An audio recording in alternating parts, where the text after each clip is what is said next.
हरदम ज़बान से निकालो, हरदम ज़बान से निकालो शफियाना मुहम्मद सल्लल्लाहु ताला अलैहि व आलिहि वसल्लम। बिरादर इस्लाम, आमार पूर्वे आपनारा मौलाना ओबैदुल इस्लाम জামালি সাহেবের বক্তব্য শ্রবণ করলেন। আমি উপস্থিত হয়েছি বাবা। অনেকে আবার আমার বক্তব্য শুনে দোয়া দেয়, অনেকে আবার গালি দেয়। জানি না আপনারা কি দিবেন, আল্লাহ পাক জানে। তো একটা কবি বলেছেন যে হক বাত কা এলান সরেদার করেंगे, हक बात का ऐलान सरेदार करेंगे, ये जुर्म अगर जुर्म है तो 100 बार करेंगे। हक कथार एलान सब জায়গাতেই করতে হবে। এটা হক প্রচার করা, হক কথা বলা যদি জুলুম মনে করা হয় সমাজে, তো এই জুলুমটা বারবার করতে হবে। তো বিরাদর ইসলাম, এখানে আপনারা উপস্থিত হয়েছেন। আমি আমার বক্তব্য ইদিক উদিক না নিয়ে গিয়ে ডাইরেক্ট পয়েন্টে আসছি, কারণ অনেক রাত্রি হয়ে গেছে। একটা পা আমি যে আয়াতে কারিমা তেলাওয়াত করেছি, বর্তমান যুগের সাথে এই আয়াতে কারিমার অনেক মেল হয়ে যায়। কারণ এই যুগটা এমন একটা যুগ, এমন একটি জামানার মধ্যে আমরা চলমান করতেছি যে এই জামানাতে দাড়ি রাখনেওয়ালা পর্যন্ত মিথ্যা বলতে দ্বিধাবোধ করে না। এমন একটা জামানাতে আমরা চলে এসেছি, এই জামানায় ইসলামিক স্কলার নামে নবী মুস্তাফার স্টেজে উঠে মিথ্যা কথা বলে। এমন একটি জামানাতে চলে এসেছি যে সহি হাদিসের নামে হাদিসের সাথে জালিয়াতি করা হয়। এমন একটি জামানাতে চলে এসেছি চোরের মায়ের গলা জোর, না কি বলে আপনাদের দিকে, চোরের মন পুলিশ পুলিশ, এরকম সিস্টেম। তার কারণ আমি আয়াতে কারিমা তেলাওয়াত করেছি। এই আয়াতে কারিমার মাধ্যমে আপনাদের সম্মুখে সত্যটা উপস্থাপন করার আমি পুরো চেষ্টা করব আল্লাহ পাকের মেহেরবানিতে। দয়ার নবী সাল্লাল্লাহু আলাইহি সাল্লামের ওসিলাতে আউলিয়ায়ে কিরাম, পীর মাশায়েখ যিনারা ইসলামকে প্রচার করেছেন, তিনাদের দোয়াতে আল্লাহ বলছেন লানাতুল্লাহি আলাল কাযিবিন, মিথ্যুকদের প্রতি আল্লাহ তাবারাক ওয়া তাআলার লানাত নাজিল হয়। কাদের প্রতি? একটু জোরে বলেন। মিথ্যুকদের প্রতি আল্লাহর লানাত নাজিল হয়। দুনিয়াতে আমরা ব্যবসা করি, চলাফেরা করি, সমাজের ক্ষেত্রে হোক, ব্যবসার ক্ষেত্রে হোক, চলাফেরার ক্ষেত্রে হোক, বা নিজেকে কোনো জায়গায় অপদস্থ হওয়া থেকে বাঁচার কারণে হোক, বা কৌরির টাকা মারার কারণে হোক, যে কোনো বাহানাতে হোক, মানুষ কিন্তু মিথ্যা বলে থাকে। বলে কি বলে না বাবা? আরে সবারই কথা বলছি না, কিন্তু বেশিরভাগ মানুষ তো বলে থাকে, না কি বলেন? কোনো না কোনো বাহানাতে মিথ্যায় লিপ্ত থাকে। তো এমন একটি জামানা, কোন ব্যক্তি যদি নিজের পেটের জন্য মিথ্যা বলে, তাহলে একটু বোঝা যায় যে ব্যক্তিটা পেট বড়, পেটের জন্য মিথ্যা বলছে। হারামখোর, হারাম খাওয়ার জন্য মিথ্যা বলছে, না কি বলেন? কোন ব্যক্তি যদি জমিকে নিয়ে মিথ্যা বলে, জমি বিক্রি করে দিল, 1 বছর পর বলছে যে আমি জমি বিক্রি করিনি, যদি তুমি আমাকে টাকা দিয়েছো তো তোমার সবুত কি আছে, দলিল কি আছে? তাহলে এখানে আমরা বুঝতে পারবো যে এই লোকটার জমির লোভ আছে, বেঈমানি করতে যায়। বিক্রি করেছে, তারপরে বলছে বিক্রি করেনি, মানে টাকার লোভ হয়ে গেছে। তো যে কোনো জায়গায় কোন ব্যক্তি ব্যবসা করতে গিয়ে ব্যবসার মাধ্যমে কাউকে আপনার 5 কেজি আপেল তুলে দিল, আর 5 কেজি আপেল কিননেওয়ালা ব্যক্তি বাড়িতে এসে ওজন করে দেখে আপেলটির ওজন হচ্ছে 4 কিলো।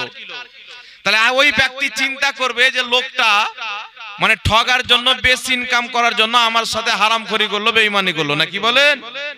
এইগুলো সবকিছু বোঝা যায়।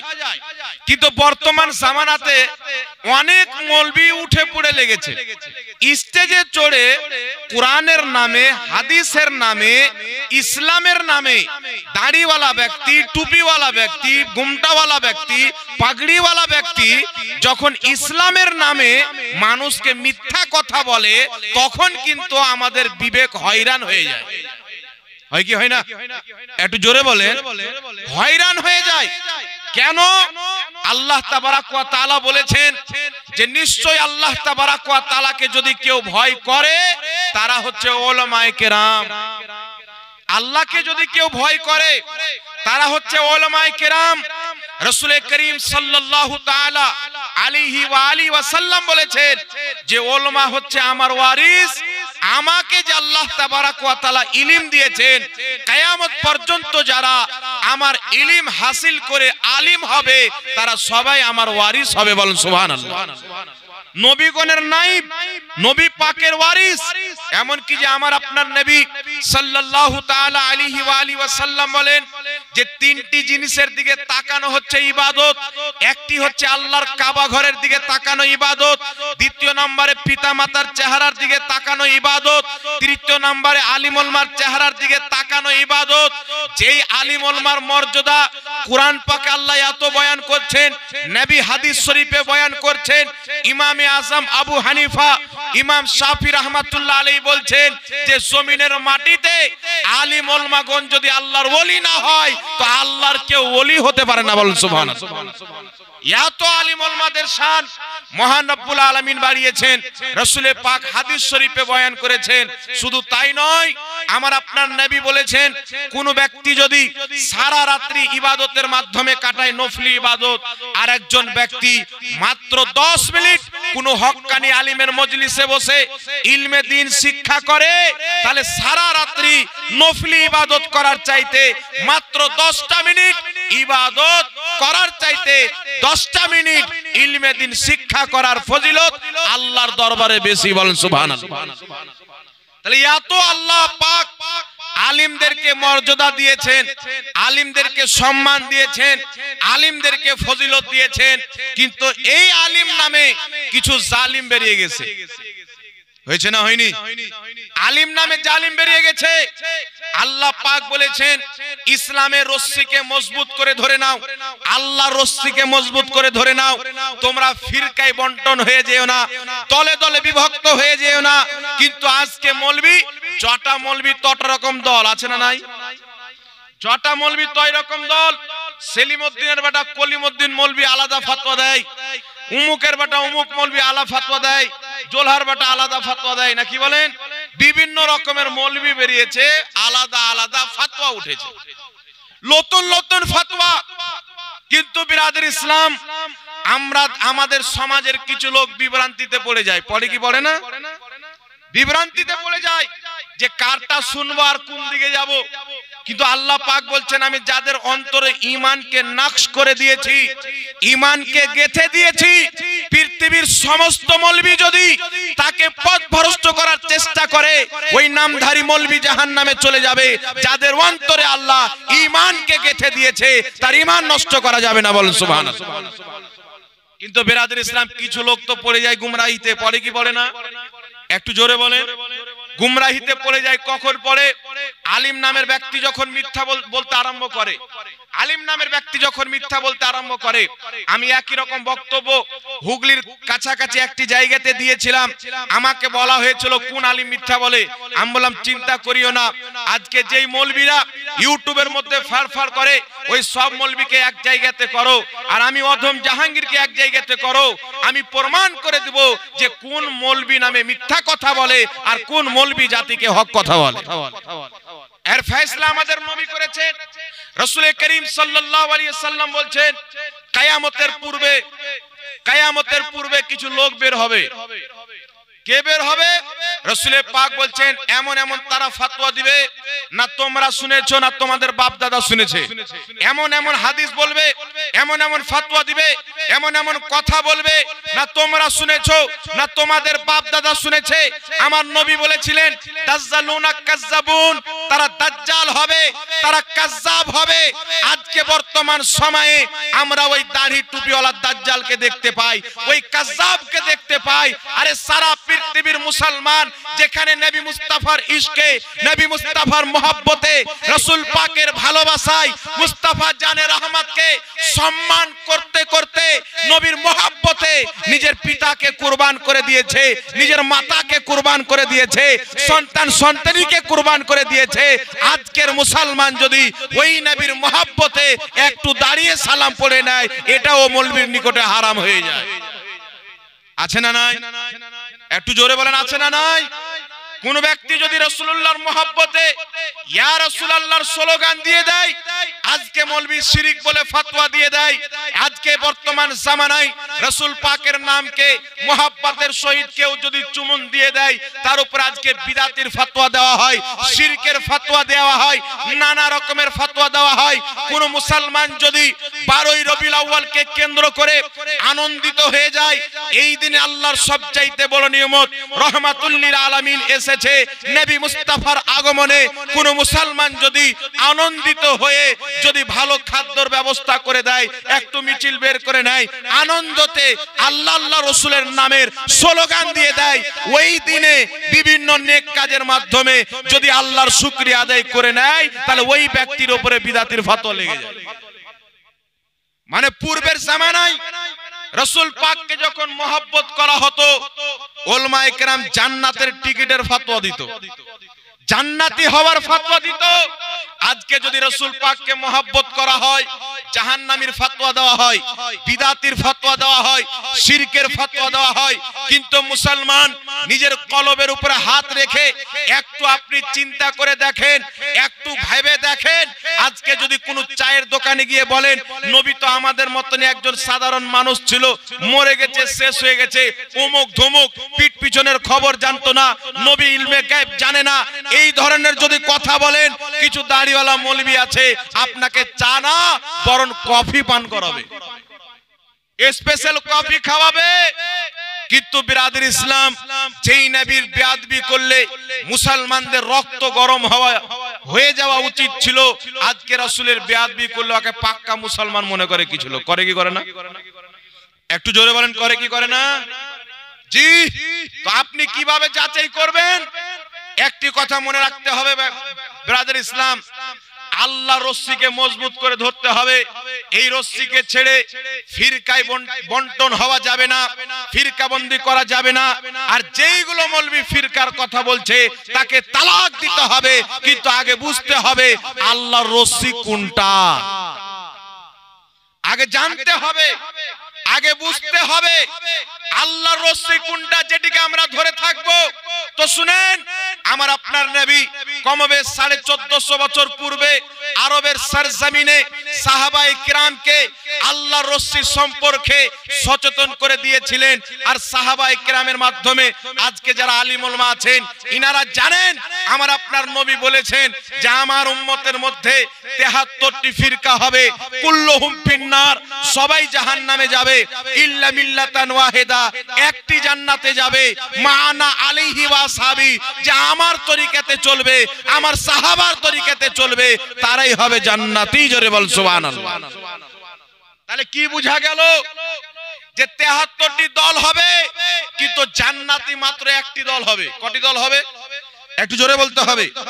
একটি দল মাত্র জান্নাতে হবে। কোন দলটি হবে?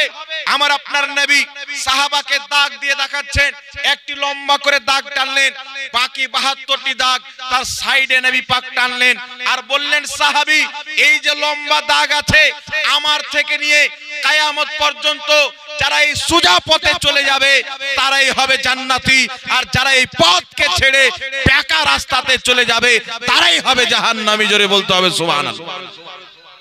তাহলে ওই সোজা পথটা কোনটি? ওই সোজা রাস্তাটা কোন রাস্তা? আমরা জানবো কিভাবে, আমরা চিনবো কিভাবে? আল্লাহর কসম খেয়ে বলি, এই পবিত্র জিম্মেদার স্টেজ রাসূলুল্লাহ সাল্লাল্লাহু আলাইহি ওয়া আলিহি ওয়াসাল্লামের এই পবিত্র স্টেজ থেকে আল্লাহর কসম খেয়ে বলি, এই পৃথিবীর মাটিতে যখন আমরা লিঙ্ক দেখতে পাই, যখন লিঙ্ক দেখতে যাই, যেগুলো ফিরকা বেরিয়েছে তাদের আসল যখন দেখতে যাই, কোন ফিরকা 200 বছর পূর্বে দেখতে পাওয়া যায় না, কোন ফিরকা 150 বছর পূর্বে খোঁজ পাওয়া যায় না, কোন ফিরকার 100 বছর পূর্বে খোঁজ পাওয়া যায় না, কোন ফিরকার 300 বছর পূর্বে খোঁজ পাওয়া যায় না। কিন্তু এই জমিনের মাটিতে মাত্র একটি ফিরকা আছে, যেই ফিরকার 100 বছর পূর্বে খোঁজ পাওয়া যায়, 200 বছর পূর্বে খোঁজ পাওয়া যায়, 300 বছর পূর্বে, 500 বছর পূর্বে, 1000 বছর পূর্বে, বরং 1450 বছর পূর্বে মুহাম্মদ রাসূলুল্লাহ যেই ফিরকার কথা বলেছিলেন, ওই ফিরকার নাম হচ্ছে আহলে সুন্নাত ওয়াল জামাত। জোরে বলুন সুবহানাল্লাহ। আহলে সুন্নাত ওয়াল জামাতকে জানতে হবে। আজকে শুনেন, আমি অনেক জায়গাতে বলেছি, আজকে সবচাইতে বেশি আপনাদের বাংলার মাটিতে 3টি ফিরকা বেশি দেখতে পাওয়া যায়। 3টা। কটা ফিরকা? একটা ফিরকা আছে যার নাম হচ্ছে আহলে হাদিস, নিজেকে নাম দিয়েছে আহলে হাদিস। আরেকটি ফিরকা আছে, নাম দিয়েছেন দেওবন্দি। ওই দেওবন্দি ফিরকার একটি শাখ হচ্ছে, একটি সংগঠন হচ্ছে তবলিগি জামাত। আর তৃতীয় নাম্বার ফিরকা হচ্ছে শিয়া, সুন্নি নাম দিয়ে শিয়া। এই 3টা ফিরকা দেখতে পাওয়া যায়, যেটা শিয়া মতবাদের আপনাদের মুর্শিদাবাদে খুব কম দেখতে পাওয়া যায়। এই জিনিসটা আপনার কলকাতার সাইডে বেশি দেখতে পাওয়া যায়, মেদিনীপুরে, 24 পরগনার দিকে। এই বেরাদরি ইসলাম, আজকে শুনেন, যখনই আপনি মোবাইল খুঁজবেন, মানুষের হাতে মোবাইল চলে এসেছে, এই মোবাইলকে আপনি খুলেন, সর্বপ্রথম যখন কোনো ভি মাসআলা খুঁজবেন, প্রথমে বক্তব্য আসবে আহলে হাদিস নামে। তাদের বক্তব্য প্রথম আসবে, এদের বক্তব্য প্রথম আসবে।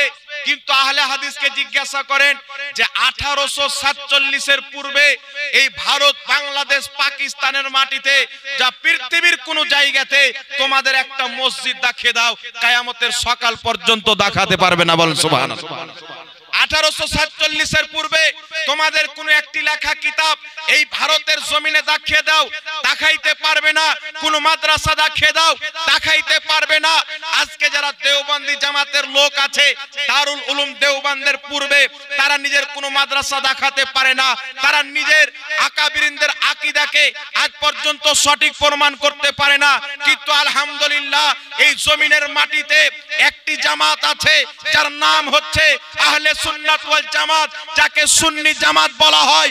যদি কোনো মায়ের লাল এই সুন্নি জামাতকে জিজ্ঞাসা করে 100 বছর পূর্বে তোমাদের আলামত দেখাও, আমরা বরেইলি শরীফের আলা হযরতকে দেখিয়ে দিই। কেউ যদি বলে 1000 বছর পূর্বের আলামত দেখাও, বাগদাদের গাউসে আজমকে দেখিয়ে দিই। কেউ যদি বলে 800 বছর পূর্বে দেখাও, খাজা গরিব নওয়াজ দেখিয়ে দিই। কেউ যদি বলে 1000 বছর পূর্বের দেখাও, গাউসে আজমকে দেখিয়ে দিই।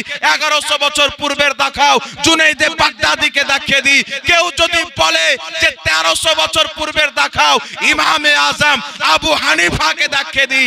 আর যদি কেউ বলে 1400 বছর পূর্বের দেখাও, কারবালার শহীদে আজম ইমামে হুসাইনকে দেখিয়ে দিই। বল সুবহানাল্লাহ। নারে তাকবীর, নারে তাকবীর, নারে রিসালাত, মসলকে আলা হযরত, মসলকে আলা হযরত, বস্তি বস্তি করিয়া করিয়া, বস্তি বস্তি করিয়া করিয়া, উলমা আহলে সুন্নাত, নারে তাকবীর, নারে রিসালাত। এই সুন্নি জামাতকে যদি জিজ্ঞাসা করা হয়, আল্লাহু আকবার কবিরা, শুনেন, খাজা মঈনুদ্দিন চিশতির আকীদা দেখেন, সুন্নি জামাতের আকীদা। নিজামউদ্দিন আউলিয়ার আকীদা, সুন্নি জামাতের আকীদা। কুতবউদ্দিন বখতিয়ার কাকির আকীদা, সুন্নি জামাতের আকীদা। সিরাজউদ্দিন আখি পাকের আকীদা, আপনার সুন্নি জামাতের আকীদা। শুধু তাই নয়, দাতা আলী হুজবেরির আকীদা সুন্নি জামাতের আকীদা। বাগদাদের গাউসে আজমের আকীদা সুন্নি জামাতের আকীদা। আপনার চলে যান কারবালার ইমামে হুসেন, ইমামে হুসেনের যে আকীদা সুন্নি জামাতের ওই আকীদা। বলেন সুবহানাল্লাহ। তো আমাদেরকে পানিতে ভেসে আসা দল মনে করলে হবে না। এই সুন্নি জামাত কোনো পানিতে ভেসে আসেনি। তাই আজ পর্যন্ত আহলে সুন্নাত ওয়াল জামাতের সামনে কোনো ব্যক্তি বসার আগে 100 বার চিন্তা করতে হবে, 100 বার চিন্তা করতে হবে, ক্ষমতা হবে না। একটি কথা মনে রাখবেন বিরাদর ইসলাম, নবী পাকের রশ্মি কে ধরে আছে? আল্লাহর রশ্মি কে ধরে আছে? শুনেন, মুহাম্মদ রাসূলুল্লাহ সাল্লাল্লাহু আলাইহি সাল্লামের পরে আবু বকর সিদ্দিক, উমর ফারুক, মাওলা আলী, নবী মুস্তাফার রশ্মিকে, আল্লাহর রশ্মিকে ধরে আছেন। সেখান থেকে এসে কারবালার ইমামে হুসেন ধরে আছেন। ইয়াজিদ আল্লাহর রশ্মি থেকে বেরিয়েছিল, হুসেন বের হয়নি। আল্লাহু আকবার কবীরা। ইমামে হুসেন থেকে নিয়ে ইমাম জাফর সাদিক, সেখান থেকে নিয়ে ইমাম মুসা কাজিম, সেখান থেকে নিয়ে ইমাম রাজা আলী, সেখান থেকে নিয়ে বাগদাদের গৌসে আজম জুনাইদে বাগদাদি, আজমিরের খাজা মঈনুদ্দিন চিশতি, কেচৌচার মাখদুমে সিমনা। আল্লাহ পাকের রশ্মি চলতে চলতে বর্তমান জামানাতে যে আল্লাহর রশ্মির কথা ধরতে আল্লাহ পাক বলেছিলেন, ফিরকায় বন্টন হতে নিষেধ করেছিলেন। ওই রশ্মি যদি আজকে আপনি দেখতে চান, আজকে বর্তমান জামানায় আল্লাহর রশ্মির নাম হলো আহলে সুন্নাত ওয়াল জামাত, সুন্নি জামাত। বলেন সুবহানাল্লাহ। বর্তমান জামানায় আল্লাহর রশ্মির নাম হলো সেটা। আমার সাথে একজন ব্যক্তি লামাযাবি আমাকে বলছে যে আপনাদের জন্ম তো 150 বছর পূর্বে হয়েছে, ইংরেজদের জামানায়। আমাকে বলছে। তো আমি বললাম যে খাজা মঈনুদ্দিন চিশতির গুম্বাদটা কি তোমার বাপ বানিয়েছিল? জি। তোমরা তো বলছো মাজারের গুম্বাদ ভেঙে দেবো, না কি বলে? তো বুঝা গেল কি যে খাজা মঈনুদ্দিন চিশতির মাজার হোক, আপনার বড় পীর আব্দুল কাদের জিলানীর হোক, ইমামে আজম আবু হানিফার হোক, ইমাম শাফির হোক, এইগুলো গুম্বাদ তৈরি হয়েছে 700 বছর পূর্বে, 800 বছর পূর্বে, 900 বছর পূর্বে, 1000 বছর পূর্বে। দেওবন্দিকে জিজ্ঞাসা করেন গুম্বাদ তৈরি করা যাবে না, লামাযাবিকে জিজ্ঞাসা করেন যাবে না। তো গুম্বাদ তৈরি করা যাবে না ফতোয়ার জন্ম হলো 150 বছর পূর্বে, আর গুম্বাদ তৈরি করা যাবে ফতোয়া হচ্ছে 1450 বছর পূর্বে। বলেন সুবহানাল্লাহ। উঠান বুখারী শরীফ, রাসূল করিম সাল্লাল্লাহু আলাইহি সাল্লামের পবিত্র মাজার শরীফের রওজা মুবারকের একটি দেওয়াল ভুসড়ে পড়ে গেল। সাহাবায়ে কেরাম জমা হয়েছেন, একটি পাও বেরিয়ে এসেছেন। খোদাই করতে করতে পুনরায় আবার দেওয়ালটাকে তৈরি করে রাসূলুল্লাহর মাজারটাকে সুন্দর করবে। খুঁজতে খুঁজতে একটি পাও বেরিয়ে এসেছেন। দেখতেছেন, কেউ বলছেন এটা রাসূলুল্লাহর পাও, কেউ বলছেন আবু বকর সিদ্দিকের পাও।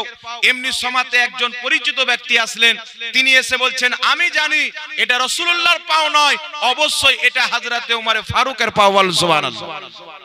রাসূলুল্লাহ সাল্লাল্লাহু আলাইহি সাল্লামের রওজা মুবারকের দেওয়াল ভুসড়ে যাওয়ার পর সাহাবায়ে কেরাম কেউ এই ফতোয়া দিলেন না মাজার তৈরি করা যাবে না, মাজারের সাইডে গুম্বাদ দিওয়ার তৈরি করা যাবে না।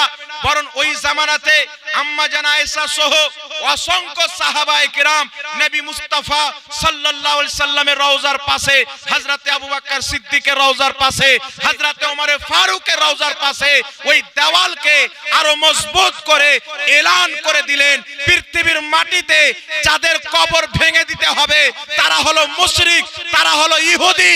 যাদের কবরকে আল্লাহর নিশানি বানিয়ে দিতে হবে তারাই হচ্ছে আল্লাহর ওলি। বলেন সুবহানাল্লাহ। তাহলে এই স্পষ্ট প্রমাণ। আপনি বাগদাদ শরীফ চলে যান, আজমির শরীফ চলে যান, মিশর চলে যান, এমন কি যে সৌদি আরবের 100 বছর পূর্বের ঘটনা পড়লেন, ইতিহাস দেখলেন, মোবাইল খুলেন, গুগলে পড়েন, জান্নাতুল বাকি পুরাতন ফটো, প্রত্যেকটা সাহাবার কবরে উপরে সুন্দর গুম্বাদ তৈরি করা ছিল। বলেন সুবহানাল্লাহ।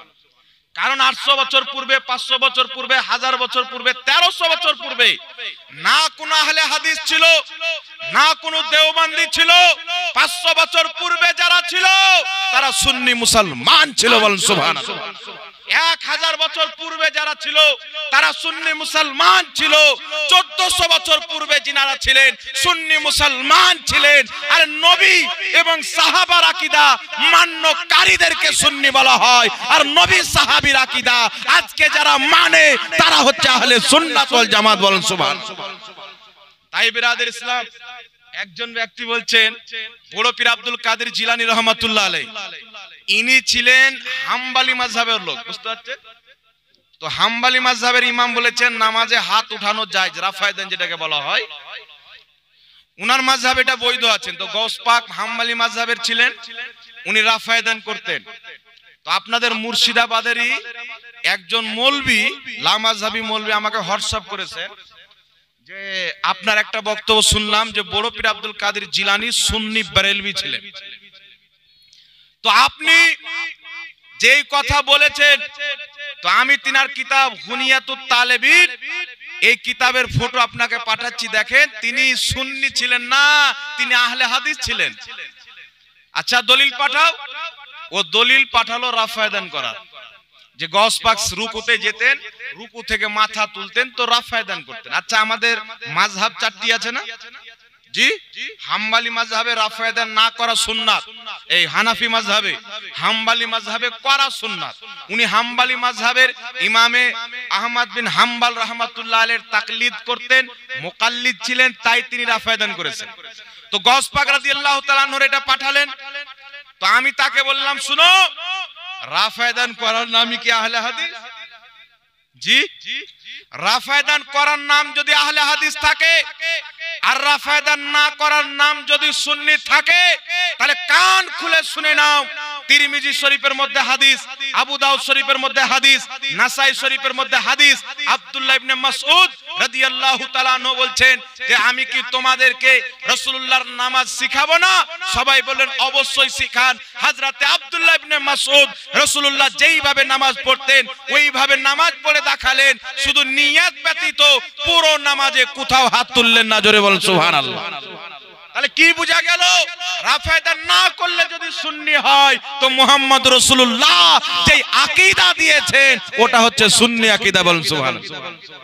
আমি ওকে বললাম, শুনো, আমি তোমাকে একটা দলিল দিচ্ছি। আলহামদুলিল্লাহ, আপনার বেইরুত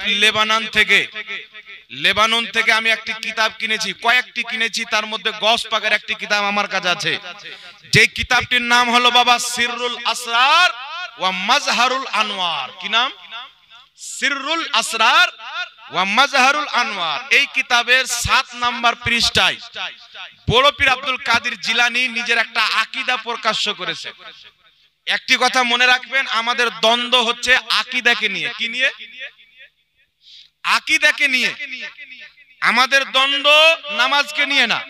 কেউ যদি শাফি মাযহাবকে ফলো করে রাফায়েদান করে কোনো অসুবিধা নাই। আকীদা সুন্নি জামাতের মতো হতে হবে, আকীদা নবী এবং সাহাবার দেওয়া হতে হবে। নিজের বাপ দাদার তৈরি করা আকীদা যে মানবে, তারা আল্লাহর রস্সিকে ছেড়ে নিজের বাবার একটা ধর্ম চালু করে দেবে। বড় পীর আব্দুল কাদের জিলানীর সিররুল আসরার ওয়া মাজহারুল আনওয়ার, বেইরুত লেবাননের ছাপ, সেই কিতাবের 7 নাম্বার পৃষ্ঠা মৌলভীকে লামাযহাবীকে ফটো তুলে পাঠালাম আর বললাম এর অনুবাদ করে পাঠাও। ও তো অনুবাদও করতে জানে না। একটা কথা মনে রাখবেন, লামাযহাবীদের মধ্যে যত তাদের শাইখ আছে বেশিরভাগ হচ্ছে জাহিল। কেউ কাঠ মিস্ত্রি করতো শাইখ হয়ে গেছে, কেউ রাজমিস্ত্রি করতো শাইখ হয়ে গেছে, কেউ ঘাস কাটতো শাইখ হয়ে গেছে, কেউ কম্পিউটার চালাতো শাইখ হয়ে গেছে। আর এর জ্বলন্ত দলিল হচ্ছে যে আপনাদের মুর্শিদাবাদে একটা জলঙ্গিতে সিস্টার বেরিয়েছে, জানেন? জি, ব্রাদার রাহুল নামটা শুনেছেন? বিমল দাসের বেটা তিরঙ্গা দাস। এ কোন মাদ্রাসায় পড়েনি। আর একটা মুনাজারা হয়েছে কয়েকদিন পূর্বে, দেখলাম লেখা আছে আখাজা, তো পড়ছে আখারা, মানে জকে র পড়ছে। তো এই রকম অবস্থা। সারা জীবন সুন্নাত বিরোধী কাজ করে কম্পিউটার দোকানে বসে দুটা বাংলা কিতাব পড়ে উল্টা পুল্টা যা শিখুক, দু একটা কিছু শিখে ওই এখন বড় শাইখ হয়ে গেছে। আরবি পড়তে জানে না, কুরআন পাকও দেখে পড়তে জানে না। তো ও বলছে আমি অনুবাদ করতে পারবো না। আমি যে অনুবাদ আমি করে দিচ্ছি, আমি তো জানি যে লামাযহাবীদের অনুবাদ করার ক্ষমতা নাই। আমি ওকে বললাম, শুনো, বড় পীর আব্দুল কাদের জিলানী এখানে হাদিস নিয়েছেন, ইন্না আউয়ালু মা খালাকাল্লাহুল কলম ওয়া আউয়ালু মা খালাকাল্লাহুল আকল ওয়া আউয়ালু মা খালাকাল্লাহু নূরি। বড় পীর আব্দুল কাদের জিলানী এখানে হাদিস নিয়েছেন 3টি। নিশ্চয় আল্লাহ সর্বপ্রথম কলম তৈরি করেছেন, নিশ্চয় আল্লাহ সর্বপ্রথম আকল তৈরি করেছেন, নিশ্চয় আল্লাহ সর্বপ্রথম নবীর নূর তৈরি করেছেন। জোরে বলেন সুবহানাল্লাহ। বড় পীর আব্দুল কাদের জিলানী এই 3টি হাদিসকে পেশ করে ফয়সালা দিয়েছেন, শুনো, এই সমস্ত জিনিসের হাকিকত হচ্ছে ওয়াহুয়া হাকিকাতুল মুহাম্মাদিয়া। এই সমস্ত জিনিসের আসল হচ্ছে নূরে মুহাম্মাদি। সর্বপ্রথম রব্বুল আলামিন আমার নবী মুস্তাফার নূর তৈরি করেছেন, তারপরেই লৌহ কলম আকল তৈরি করেছেন। জোরে বলুন সুবহানাল্লাহ। আমি বললাম এইবার বলো তো এটা সুন্নিদের আকীদা না লামাযহাবীদের আকীদা? আল্লাহ প্রথম নূর তৈরি করেছেন, এটা কার আকীদা বাবা? দেওবন্দীকে জিজ্ঞাসা করেন, বলো নবী মাটির। বলে কি বলে না? একটা লোক সারা জীবন যদি নবীকে নূর মানে 4 দিনকার 40 দিনকার চিল্লাতে গিয়ে আসার পর চায়ের দোকানে বলছেন নবী মাটির। দলিল কি? আমরাও হাগি মুতি, উনিও হাগদের মুততেন। বলে নাউযুবিল্লাহি মিন যালিক। লামাযহাবীকে জিজ্ঞাসা করেন, বলবে নবী মাটির, নূর মানবে না। কিন্তু বড় পীর আব্দুল কাদের জিলানী বলছেন যে সর্বপ্রথম আল্লাহ নবীর নূর তৈরি করেছেন। তো বুঝা গেল আজ থেকে 1000 বছর পূর্বে আব্দুল কাদের জিলানীর জামানায় না কোনো ওয়াহাবি ছিল, না কোনো তবলিগি ছিল, না কোনো দেওবন্দি ছিল, না কোনো আহলে হাদিস ছিল। আজ থেকে 1000 বছর পূর্বে যে জামাতটা ছিল ওই জামাতটা হচ্ছে সুন্নি জামাত। জোরে হবে না সুবহানাল্লাহ? তাহলে আল্লাহর রসি কেটা ছেড়েছে বাবা? একটু জোরে বলেন। আমরা আসল দিনটা ছেড়েছি। গৌস পাক রাহমাতুল্লাহ আলাইহি হাসানি হুসাইনি সৈয়দ ইমামে হুসেনের আকীদা, গৌস পাকের কাজ ইমামে হাসানের আকীদা গৌস পাকের নিকটে, আর হযরতে আলীর আকীদা হাসান ও হুসেনের নিকটে, আর হযরতে আলীর কাছে মুহাম্মদ রাসূলুল্লাহর আকীদা। তো বুঝা গেল আব্দুল কাদের জিলানীর আকীদাটা হচ্ছে হুসাইনের আকীদা, হুসাইনের আকীদা হচ্ছে মাওলা আলীর আকীদা, মাওলা আলীর আকীদা হচ্ছে মুহাম্মদ রাসূলুল্লাহর আকীদা। সর্বপ্রথম আল্লাহ নবীর নূর তৈরি করেছেন, এটা নবীর দেওয়া আকীদা, এটাই হচ্ছে সুন্নিদের আকীদা। আর একটু জোরে হবে না সুবহানাল্লাহ? তাই নবীর আকীদা থেকে কারা বের হয়েছে বাবা? একটু জোরে বলেন। নবীর আকীদা থেকে কারা বেরিয়ে গেছে? সুন্নি বেরিয়েছে না ওয়াহাবিরা বেরিয়েছে? জি। আর কেমন বেরিয়েছে শুনেন। দেওবন্দি জামাতের মুজাদ্দিদ আশরাফ আলী থানভী নিজের কিতাব হিফজুল ঈমান দারুল উলুম দেওবন্দের ছাপ 11 নম্বর পৃষ্ঠার মধ্যে লিখতেছে, আল্লাহ তাবারাক ওয়া তাআলা জমিনের আগে, আসমানের আগে, কলমের আগে, লৌহ কলমের আগে, সারা পৃথিবীর আগে সর্বপ্রথম যে জিনিসটা তৈরি করেছেন ওটা হচ্ছে মুস্তাফার নূর। জোরে বলতে হবে সুবহানাল্লাহ। তাহলে আপনার আব্বার কথা কেউ যদি না মানে তার কি মানাবেন? जी जो बाप का नहीं रहा वो रसूल पाक का कैसे हो सकता है? जी তাই বিরাদর ইসলাম শুনেন, শুধু তাই নয়, এটা তো দেওবন্দীদের মুজাদ্দিদ তবলিগি জামাতীদের মুজাদ্দিদ বলছেন নবীর নূর প্রথম। এবার লামাযহাবী আহলে হাদিসদের গুরু মৌলভী ওয়াহিদুজ্জামা নিজের কিতাব, কিতাবটির নাম হচ্ছে হাদিয়াতুল মাহদি। লামাযহাবীদের গুরু নিজের কিতাব হাদিয়াতুল মাহদির 36 নম্বর পৃষ্ঠার মধ্যে বলছে, আল্লাহ তাবারাক ওয়া তাআলা কুল কায়নাতের পূর্বে সর্বপ্রথম যেই জিনিসটাকে সৃষ্টি করেছেন ওটা হচ্ছে মুস্তাফার নূর। একটু জোরে বলতে হবে সুবহানাল্লাহ। তাহলে কি বোঝা গেল? যারা আহলে হাদিসদের গুরু ঘন্টাল ছিল, নবী পাককে নূর মানতে ছিল, যারা দেওবন্দি জামাতের বড় আলিম ছিল, নবী পাককে নূর মেনেছেন। তাহলে বুঝা গেল পূর্বের যে আকীদা ছিল নবী মুস্তাফার নূরের তৈরি, আজকে যেই ব্যক্তি নবী মুস্তাফাকে নূর মানলে শিরকের ফতোয়া দেয়, কুফরির ফতোয়া দেয়, তারা হক পথে নয়, তারা হচ্ছে 72 জাহান্নামী ফিরকা। নবী যেটা জান্নাতি ফিরকা বলেছেন, নবীকে যারা নূর মানে সুন্নি জামাত জান্নাতি বলেন সুবহানাল্লাহ। একটা সিম্পল উদাহরণ দলিল সহ, যেটা আপনারা সবাই বুঝতে পেরেছেন তো, সমস্যা হয়নি তো? তাই এটা মনে করিয়েন না যে আমাদেরকে তৈরি করেছেন বেরেলির আলা হযরত, এটা মনে করিয়েন না। আরে বেরেলির আলা হযরত তো চোরদের হাত থেকে আমাদের ঈমানকে বাঁচিয়েছেন, চোরদের হাত থেকে আমাদের ঈমানকে বাঁচিয়েছেন। আমাদেরকে যিনি ভারতের মাটিতে বসিয়েছেন তিনি হচ্ছেন খাজা মঈনুদ্দিন চিশতি বলেন সুবহানাল্লাহ। আমাদেরকে যিনি বানিয়েছেন আমরা জিনার দিনকে মেনেছি তিনি হচ্ছেন মুহাম্মদ রাসূলুল্লাহ, আর রাসূলে পাকের আকীদাকে মিটিয়ে 72 জাহান্নামী ফিরকার ইংরেজদের দেওয়া আকীদা, ইহুদির দেওয়া আকীদা যখন প্রচার করা হচ্ছিল, ওই সমস্ত আকীদার উপরে দাঁত ভাঙা জবাব যিনি দিয়ে উম্মতে মুসলিমার ঈমানের হিফাজত করেছেন, বিদআত এবং শিরককে সর্বনাশ করে দিয়েছেন, তিনার নাম হচ্ছে বরেলির সরতাজ ইমামে আহলে সুন্নাত আলা হযরত বলেন সুবহানাল্লাহ। এবার চলে আসেন বিরাদর ইসলাম, মাত্র দুই একটি করে আকীদা বলে দিই, কারণ কমপ্লিট সমস্ত আকীদা যদি বলি তাহলে অনেক রাত্রি হয়ে যাবে। বিষয় হচ্ছে শুনেন, আলা হযরত রাদিয়াল্লাহু তাআলা আনহুর জামানাতে কয়েকটি কিতাব লেখা হয়েছিল। একটি হচ্ছে তাকওয়াতুল ঈমান, একটি হচ্ছে হিফজুল ঈমান, একটি হচ্ছে বারাহিনে কাতিয়া, একটি হচ্ছে সিরাতে মুস্তাকিম, একটি হচ্ছে ফাতাওয়া রশিদিয়া, একটি হচ্ছে তাহজিরুন নাস। কয়েকটি কিতাব। একটি কিতাবের মধ্যে লিখেছে, যিনারা নিজেকে দেওবন্দি বলে, দেওবন্দি ভাইদের সবচাইতে বড় বুজুর্গের মধ্যে পড়ে ইসমাইল দেহলভী। ইনি সিরাতে মুস্তাকিম 148 পৃষ্ঠা দেওবন্দের ছাপ। এই কিতাবের মধ্যে আলা হযরতের জামানায় একটা আকীদা লিখেছিল। কি আকীদা জানেন? যে নামাজের মধ্যে যদি জেনার চাইতে স্বামী স্ত্রীর মিলনের স্মরণ চলে আসে তো উত্তম, নামাজ হয়ে যাবে। গরু ছাগলের স্মরণ আসে তো নামাজ হয়ে যাবে, আমার আপনার নবীর স্মরণ আসলে নামাজ হবে না, শিরক হবে। নাউজুবিল্লাহ।